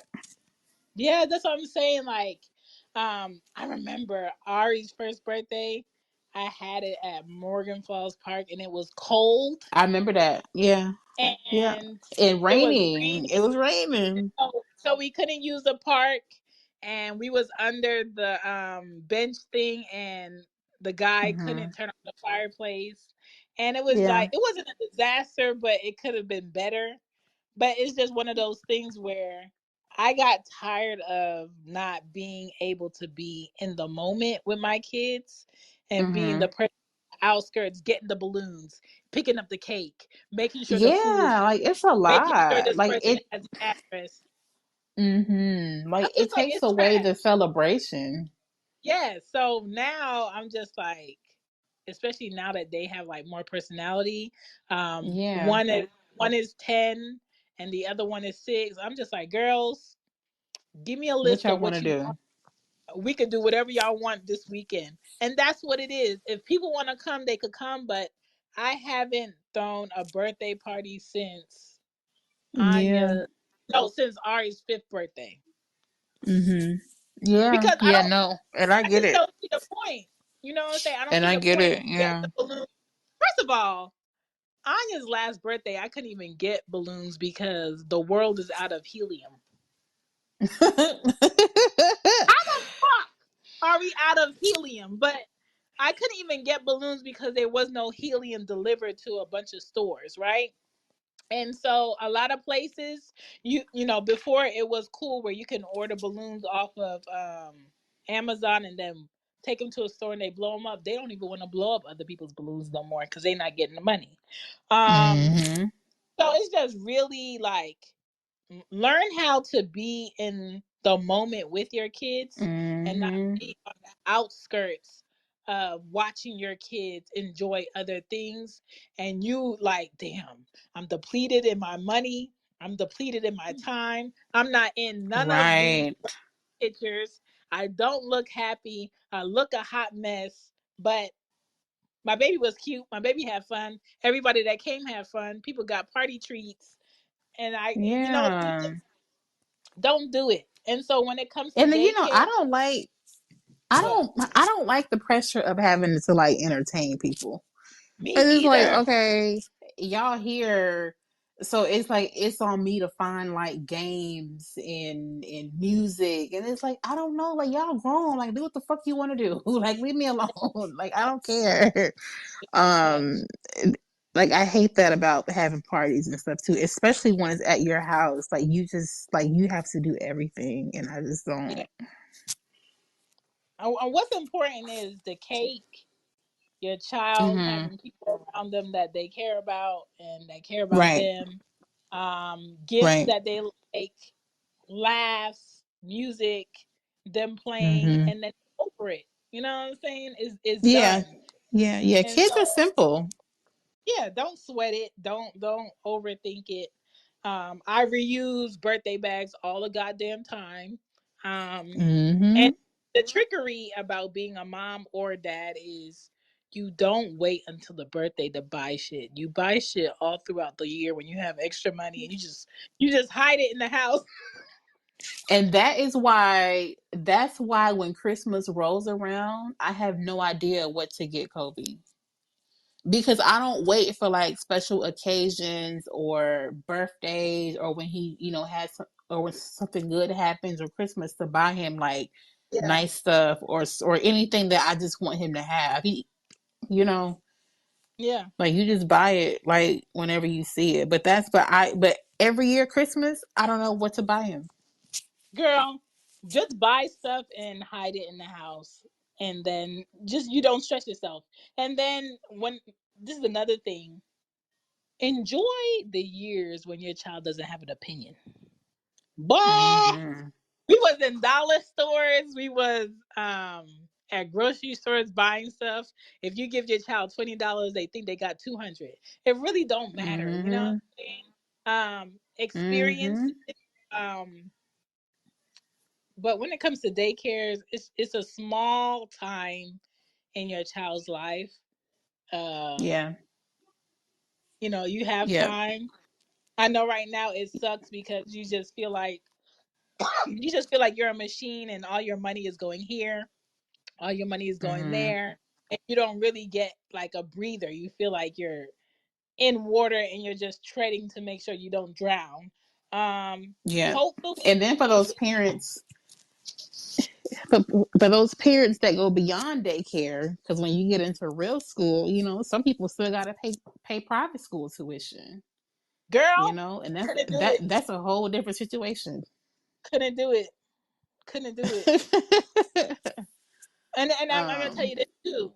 Private school doesn't make your child better. It Mm-mm. doesn't automatically ensure that your child's going to get the best education.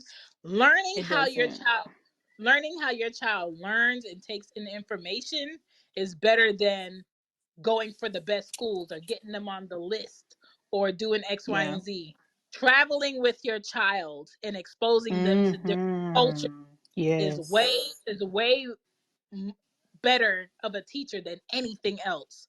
And take Yep. advantage of your child being younger than 2 and flying for free Oh yeah. places. Absolutely. Okay, because Absolutely. the price of these tickets, or think about your child going to school and you want to plan a vacation and now your child is missing 2 days of school, or depending on where you are, Georgia is very strict about how many days your child is out of school. They will call the police on you and give you a warrant if it's more than 10 days that you're missing out of school.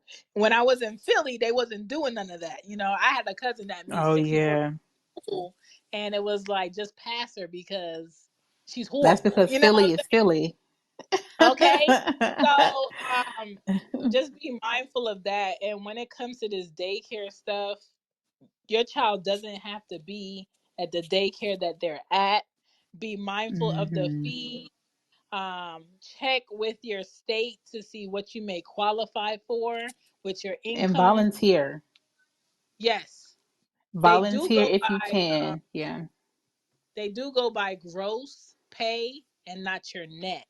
So a lot of times, Mhm. um, do not look for a daycare or do not try to apply for resources when you're about to get a bonus or you working overtime. That is not the time.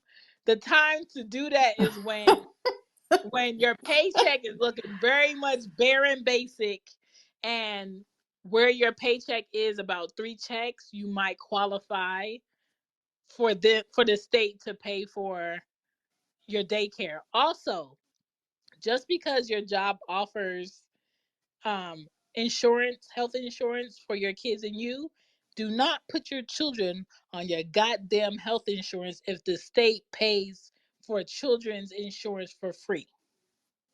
Mm. So I work for an insurance company and I can put my daughters on my insurance, but I'm gonna tell you straight up, the same goddamn doctors that they gonna get if I pay for the insurance versus the same doctors that they gonna get if the state pays for it, it don't matter. And so they haven't been on my insurance for years, but at the beginning I thought I was doing a thing by having them on my insurance, but really I'm taking more money out of my check per check for insurance when I could just be paying for myself. So take advantage of what the state will do for kids. Um, just off tops, regardless of how much you make. So the girls do have state insurance. I am changing their pediatrician, but once they get around like 10 and 6, they're really not going to a pediatrician unless they're sick or they need a physical. Mhm. You know what I'm saying? Mhm. So a Mhm. lot of times you want to make sure that you're picking a good pediatrician also, because some of them can be assholes. Some of Some them of them can be can. Yeah. some of them can be like, "Oh, I've been doing this for 31 years. There's nothing wrong with your baby." And then you go to somebody else and you be like, "Okay, your baby is allergic to this grass, hairs on this type of animal, and cannot have shellfish," because that was Ari. I had to take Ari to a lot of different doctors, and she had to get an allergy test, where they put all of these different things on her back and they see what gives her bumps, what the rash looks like, and then they tell me what she's allergic to. And Mhm. one of those kids where when she gets sick, she has a rash all over her body. She gets fever, she has a rash all over her body. And when it comes to daycares, they're quick to call you up and be like, something's wrong with your baby, you need to come get her. Or your baby has pink eye, you need to come get her. Or your child Mhm. is having And have a diarrhea, you need to fever. come get her. And I'm just like, y'all need to chill, but you're better safe than sorry, because what is that, hand, foot, and mouth thing is going Mhm. around still. Kids are still getting COVID, and when you have small kids like that, it's very dangerous if they can't Yep. breathe, or you might Yep. not even know that your child has asthma. You're just sending them wherever, or you might have a grandparent that smokes, and maybe they don't smoke the Mm. big air, but the smoke is in the clothes, the furniture, the rug, and they just crawling around ingesting it. So you just got to be mindful of that, when you just have people watching your kid. But yeah, it sucks for a while. Sometimes you might look up with a good daycare system. Yeah. Sometimes you might Yeah. be lucky to have aunts that you trust, or friends that you trust, or maybe you were pregnant with your friend at the same time, and when she goes to work, you watch her kids, vice versa, and maybe it works out like that. Or maybe you just like one of them lucky ones where your husband goes to work and you can stay home and just really take in your kids. But Mhm. everybody is not mentally capable of being with their kids all the goddamn All the time. time, or just being a stay-at-home mom with nothing to do. Because I'm gonna be straight up with you. When I was on maternity leave for Ari, it was like Groundhog Day in that hole. I was tired of doing the same thing every day. I felt like my titties belonged to her. I felt like my job was to shower today, feed her, change her, wash her, lotion her, do the laundry, fold the laundry. And I was just like, damn, ain't nothing else for me to do. And I so I remember know. I know. counting down the days for me to go back to work. I remember getting to work and not knowing what my job was or what my password was. I remember Yeah, that was me. getting into my car and not knowing where the buttons were in my car to be able to do what I needed to do. I was so out of place and out of my mind. And a lot of people don't understand how taxing it is to be a new mom and then be like, okay, I'm going to go back to work now, or I'm going to have a job now and I'm going to come home. And you come home and your child is sleeping. So that means you didn't see your child today. Physically, you saw Mm-hmm. your child in the Oh morning. yeah. Physically, you saw your child at night, but you didn't spend any time with them today.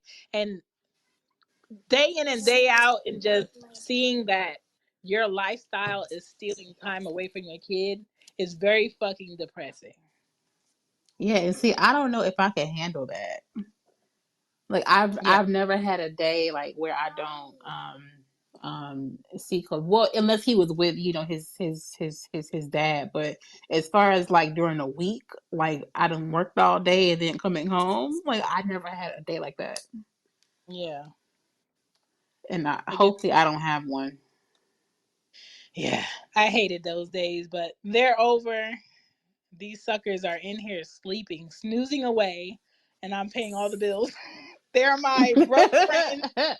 They're my broke friends in my eating, leaving water running, um, put in the toilet tissue on the sink, leaving stuff on the floor. But every transition comes with different woes. And so hmm maybe you're at the daycare stage. Now I'm at the stage where sometimes I have to shave my child's armpits. I'm teaching the girls how to keep the bathroom clean. I'm teaching Anya how to wash dishes properly. Um, how to prepare for her possibly getting her cycle. Like Oh yeah, everything yeah, comes so fast. And yeah. so I say that to say enjoy it, try to find some joy in it. It gets hmm frustrating. um, I did feel like a psycho when my children were toddlers because my day wasn't mine; it belonged to my priorities. Now I'm at a point where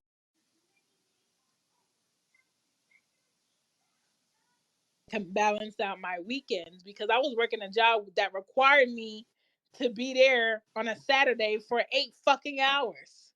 Oh God. Now I'm working for the same company but a different position, and I don't work weekends. I swear to hmm you, you could no job could ever pay me enough to work a To work weekend. on a weekend, no. Mm-mm. It's not happening. You know No, what I'm we saying? ain't doing that because that's when the kids are out of school. Like, what you mean? Period. It's not happening. So my thing is like I'm trying to figure out how I can have a 4-day work week. Okay, I'm But I trying. heard that some jobs are gonna start incorporating that in some schools. Like my nieces are about to start doing a 4-day school week. Because it doesn't make any sense. You Mm-mm. But don't I need to just feel be. like it don't take you 5 days to get shit done. Like It don't take you 5 days to get shit done. It don't take you 8 hours to get shit done. no. It's really I feel like the American generalized work life is made to put people in boxes of where they don't have opportunities because you didn't go to this school or your family doesn't come from this money, so you Mm-hmm. shouldn't be able to have this time to yourself for your dreams and aspirations. And this person, we got to make sure all their time is taken because you didn't go to college, or you didn't work here, or you don't have this much money, or you're not invested in this. And the reality is your parents could be janitors and you could become a millionaire Yep. tomorrow. It's really about how hard you Who want you what are, yeah, and your character. your discipline, your boundaries, Mm-hmm. what you're willing to invest, what you're willing to miss out on. to become great for. And I do not want people to get so desperate to where they start leaving their kids with anybody, because that's a problem. Mm-hmm. Um, but yeah, daycare sucks. Daycare is expensive, but daycare is something that's needed. I don't think the whole village concept is coming back. I think that's done with, for many reasons. But though, until shit starts making sense as far as like what our work is, what's the maximum, what's the minimum people can make, what's the maximum a house can cost, what's the maximum rent can be for a certain amount of space, we're going to be limited on how people can help us. Because Yeah. if we all need help individually, how dare you ask somebody else that needs help for help? Mm-hmm. And that's what Yeah. this government is doing. This government is making it so the people cannot help the people. Mm-hmm. And so it what However, you still gotta take care of your kids. you do have to take care of your kids. You Okay. still gotta take care of your kids. That there is no exception to that. Yeah, your kids are not other people's responsibility. And please, please, please, if you grew up and your mom had 6 kids because she needed the second kid to take care of what the first kid needed, and she needed the third kid to take care of what the two first kids needed, do not Mhm. continue that cycle. Yeah, Okay? like don't be having your oldest kid be a parent to your other young kids. Because that's a different type of trauma, to where a lot of parents are now realizing that they will never be grandparents because you made your oldest kid become a parent too soon, and now they want to live a life where they never have kids. They're traumatized. Hmm. Okay, Yeah, they already yeah. had kids Hmm. mentally, they already had kids kind of physically, and they want their freedom like a young grandma. And so you got to realize, like, kids need the time to be kids, because it's a short time for them to be kids before they're preteen, and then they're teenagers, and then they're young adults, and then they're stupid 20-year-olds. And Yeah.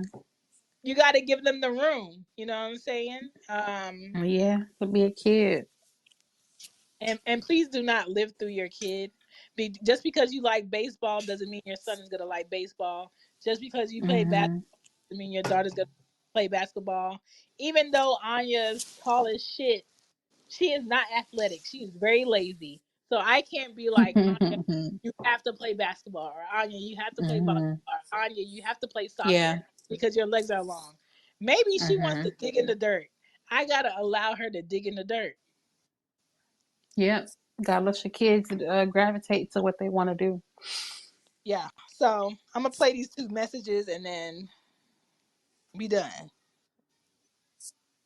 Okay. Headed up to pick my kids up right now, so I'll just be listening in the back chat. But yeah, we're missing a village. Yeah, we're missing a village. I live in LA, and my children's mom is from Chicago, and so she only has like her mom out here. And then my parents, they weren't really around, but they lived like an hour away. They weren't really around when I was raising these two kids, so it's kind of weird. They would take them on the weekends. That's a lot, actually. Actually, the fact that they would take them on my kids on the weekend, that helped us out a lot, a lot. But we're not in the same environments. We seem to have gone from further environments away from our family, and that's rough. And I remember my parents, coming from Panama and living over here, they didn't have much family to trust, and so our babysitters were actually quite abusive. There were some things that happened to me in my childhood due to neglect that I never told my parents. Mm. Interesting. Yeah. Well, my family's in a different state too. So Yeah. I definitely understand that. But yeah, I don't think that we have the village, and I think that's because of what I said before. Like these older generations are not trying to raise kids anymore after they didn't raise you. Like Right. like you can't just like I could see, getting them for a weekend or stepping in if they want to, but it's not a requirement for them to take your kids and raise your kids. You know what I'm saying? Yeah. Yeah. I'm gonna play this last message. I'll be honest. What I want is to move back into the black community. I'm over here in Armenia land, over here in Los Angeles. I won't necessarily say where, but if you know where it is, then let me know. I mean, you don't have to let me know. If you know where it is, you know where it is. But Yeah. basically, I want to move back to the center of Los Angeles, where I came from, like Compton and Westwood and Culver City and all that area.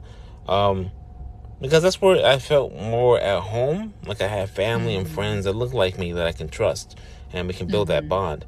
And because out here in foreign town, I can't build a village. I can't even trust my Mm-hmm. neighbor to that extent.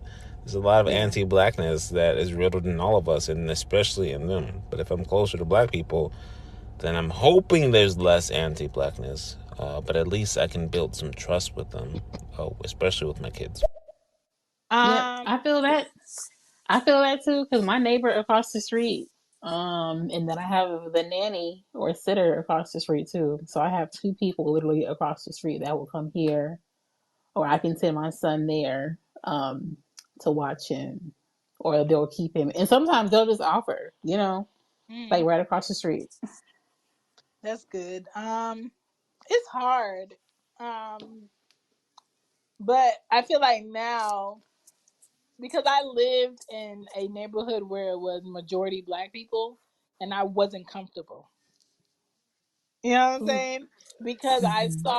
I saw their dynamic with their own family, and I'm just like, nah. Yeah. You Yeah. know? Yeah. That's true. And I created this bubble in my house. And my I feel like my house has always been a bubble of safety for my kids because Hmm. I feel like I was robbed of my childhood for many reasons. Um, and I didn't want my kids to ever worry about that. So I'm very Hmm. big on protecting my kids' childhood and protecting my kids as human beings so they don't grow up tainted by Yeah. people. You know what I'm saying? And Yeah. I'm not saying, my life is ruined because that was how I grew up. I'm just saying it was harder for me to develop safe relationships with people because I always felt like I had to be on defensive mode or protective Hmm. mode when girl, you don't got to turn that on, but I'm not sure, so it's just on until I need to turn it off. And so for them it's kind of like, yeah, my mom let me sleep over at friends' houses.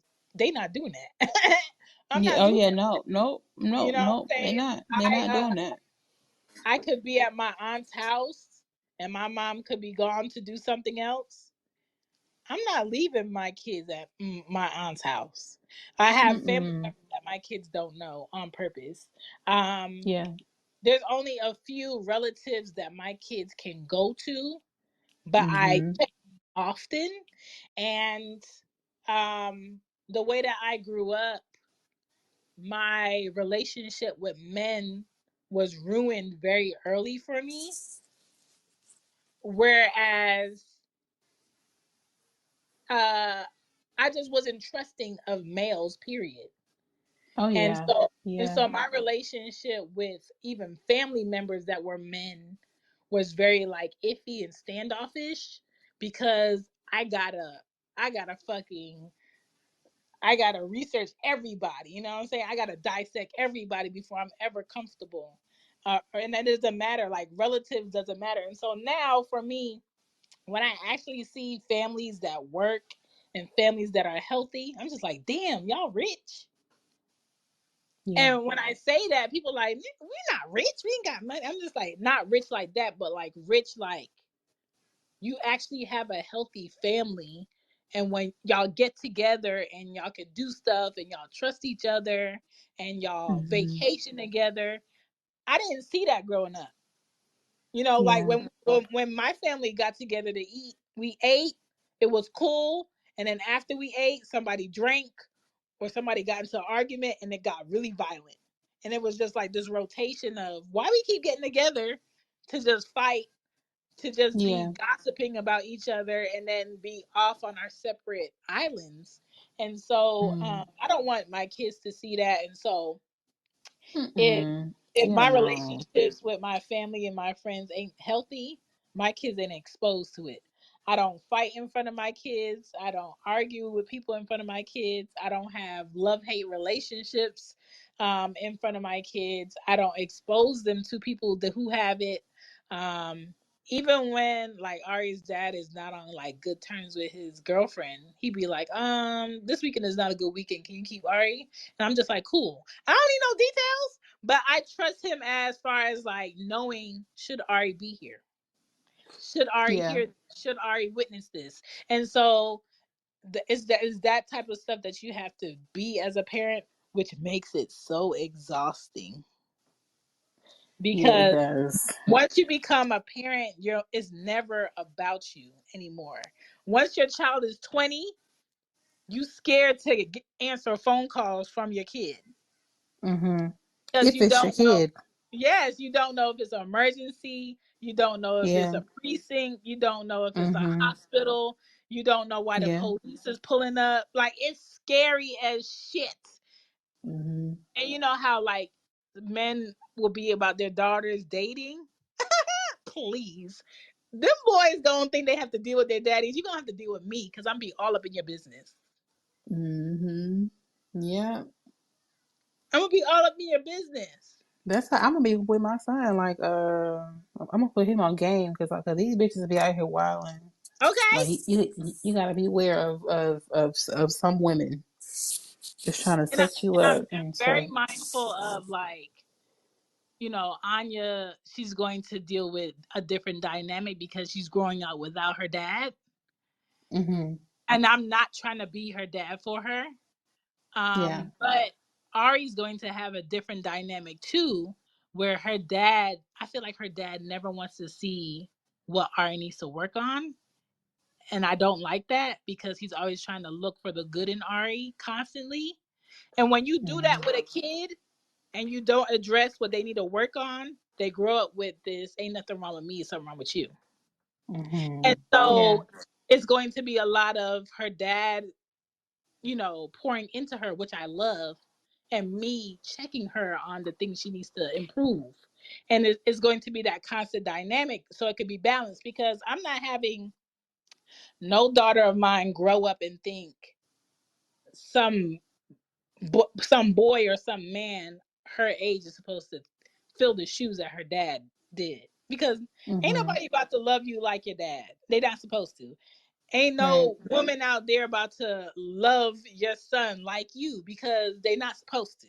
It's a different Mm-hmm. dynamic. And so I don't want my daughters going out in the world thinking they're entitled to people doing things for them or them being able to say something.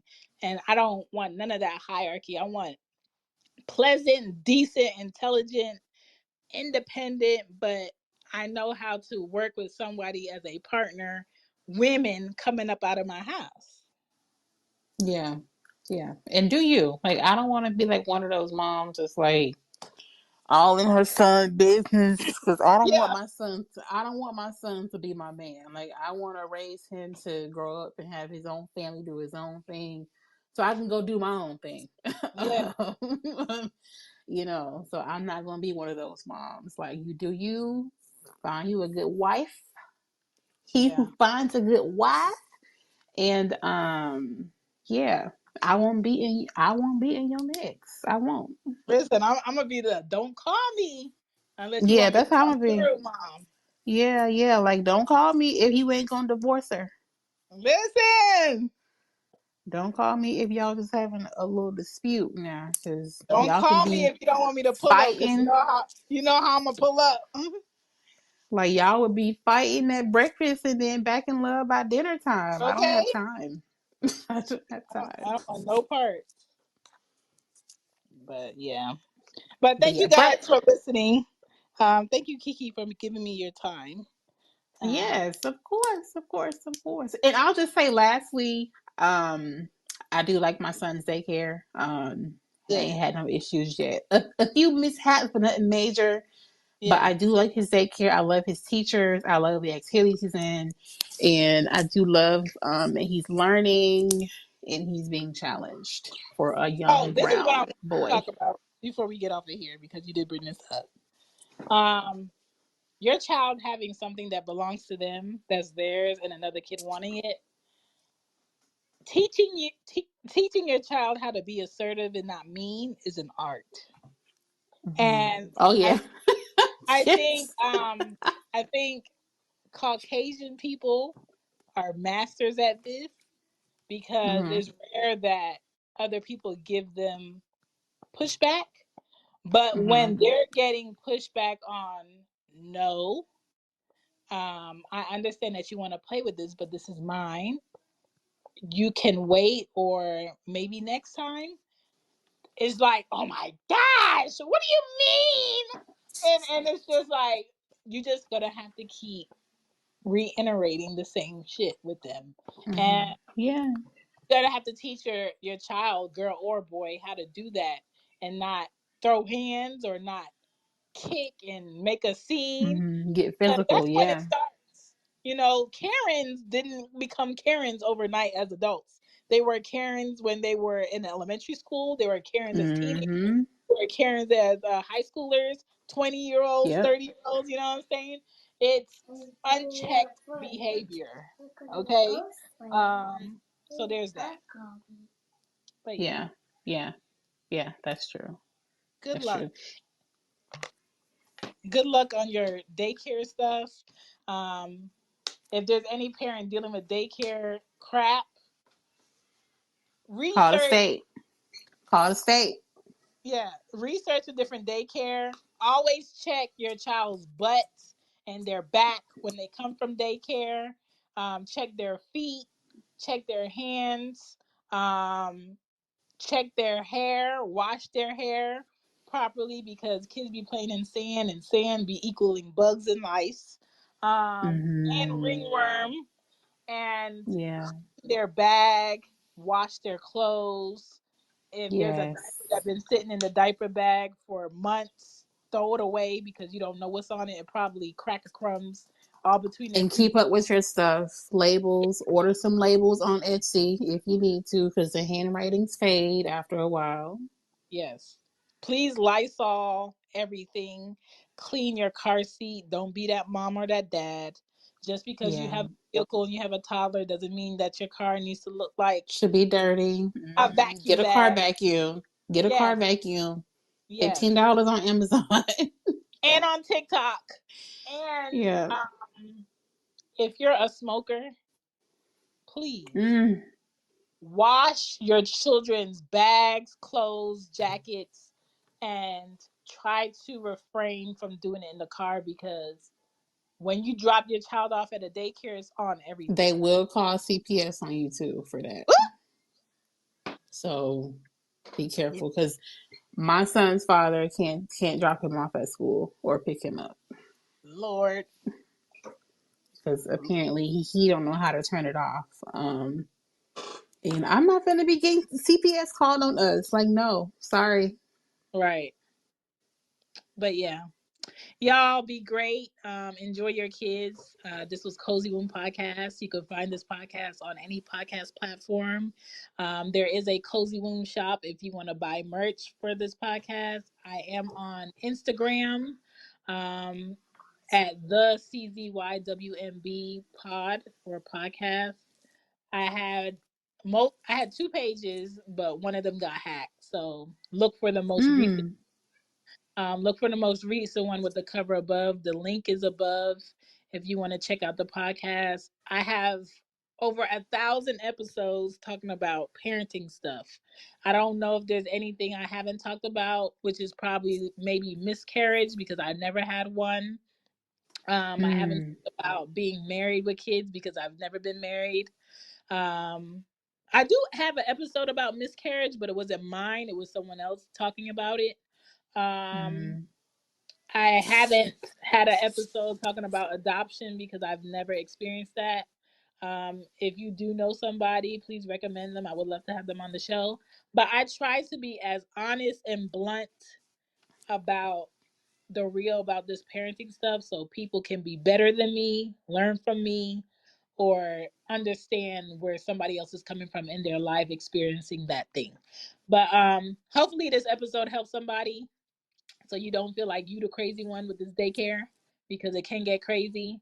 Lastly, I will say if you have any books in your house that your child has outgrown, before you throw them away or take them to Goodwill, see if the daycare needs a donation of books because sometimes they be low on books. Kids be trifling with their books at a daycare, and maybe you want to donate books there. I do it all the time. Any gently used toys, clean them, see if the daycare wants them before you throw them away. Um, yeah, that's it. Anything, Kiki? Okay. No, I don't have anything. You pretty much hit the nail on the head. Girl, this, Good episode. yes, it was a great episode. I thought I was gonna do overtime. Good episode. Yeah, I just hope that everybody who has to deal with daycare, I hope that you find a good school that works for you and your family, and that Yeah, works for you and your kid. yes. Okay. And research. Ask those hard questions. Ask those uncomfortable questions. Don't be afraid to put anybody on the spot because Oh, it's and this is what I you're want to a tell child. y'all. This is what I want to tell y'all for the parents. There's an app called the Offender Locator, and it's basically an app where you could put in your address and it tells you all of the sexual offenders close to your area, what their charges are. Sometimes it shows their picture. Sometimes it'll tell you you can call the precinct and ask the details of their charges. So you're just aware of who is in your neighborhood, who's around your schools, what you should Mm-hmm. be on alert for. It tells you where they live, it tells you what they did. It gives you the dates and all the details. But it's a great app to have. It's called the Offender Locator. You can download it. It doesn't cost you anything. There are features in it. If you want more, you can pay for it to be more. But for the most part, I have it. They email me any new updates. Um, Currently, where I live, there aren't any people in my neighborhood that's on this, but it's great to have just to be aware of your surroundings, especially when you pick parks to take your kids to, because Yeah. sex offenders cannot be around schools, but they are not, bounded by parks. So just be aware of that. Mm-hmm. But yeah, that's it. I'm done. All right. Thank you for Good checking this out, Capri. episode. Y'all have a great night. Enjoy your Thursday. It's almost Friday. Tomorrow will be my Friday though, but I did not tell my kids because then they would want to hang out and it's not a girls' date. Yeah. All right. I'm not Interesting.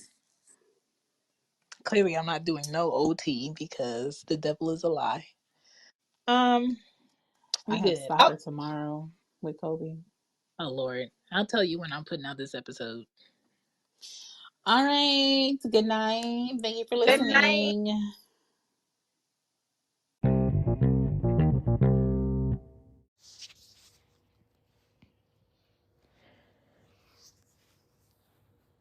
Thank you so much for checking out this podcast.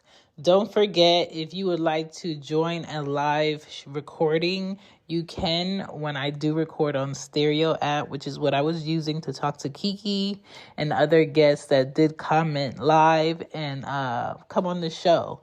Daycare, it's a journey, okay? You're going to have highs and lows, but the graduation process for parents is once you don't have to rely on daycare to be able to maneuver throughout your day. It's a glorious feeling, but you do have to go through it to get through it.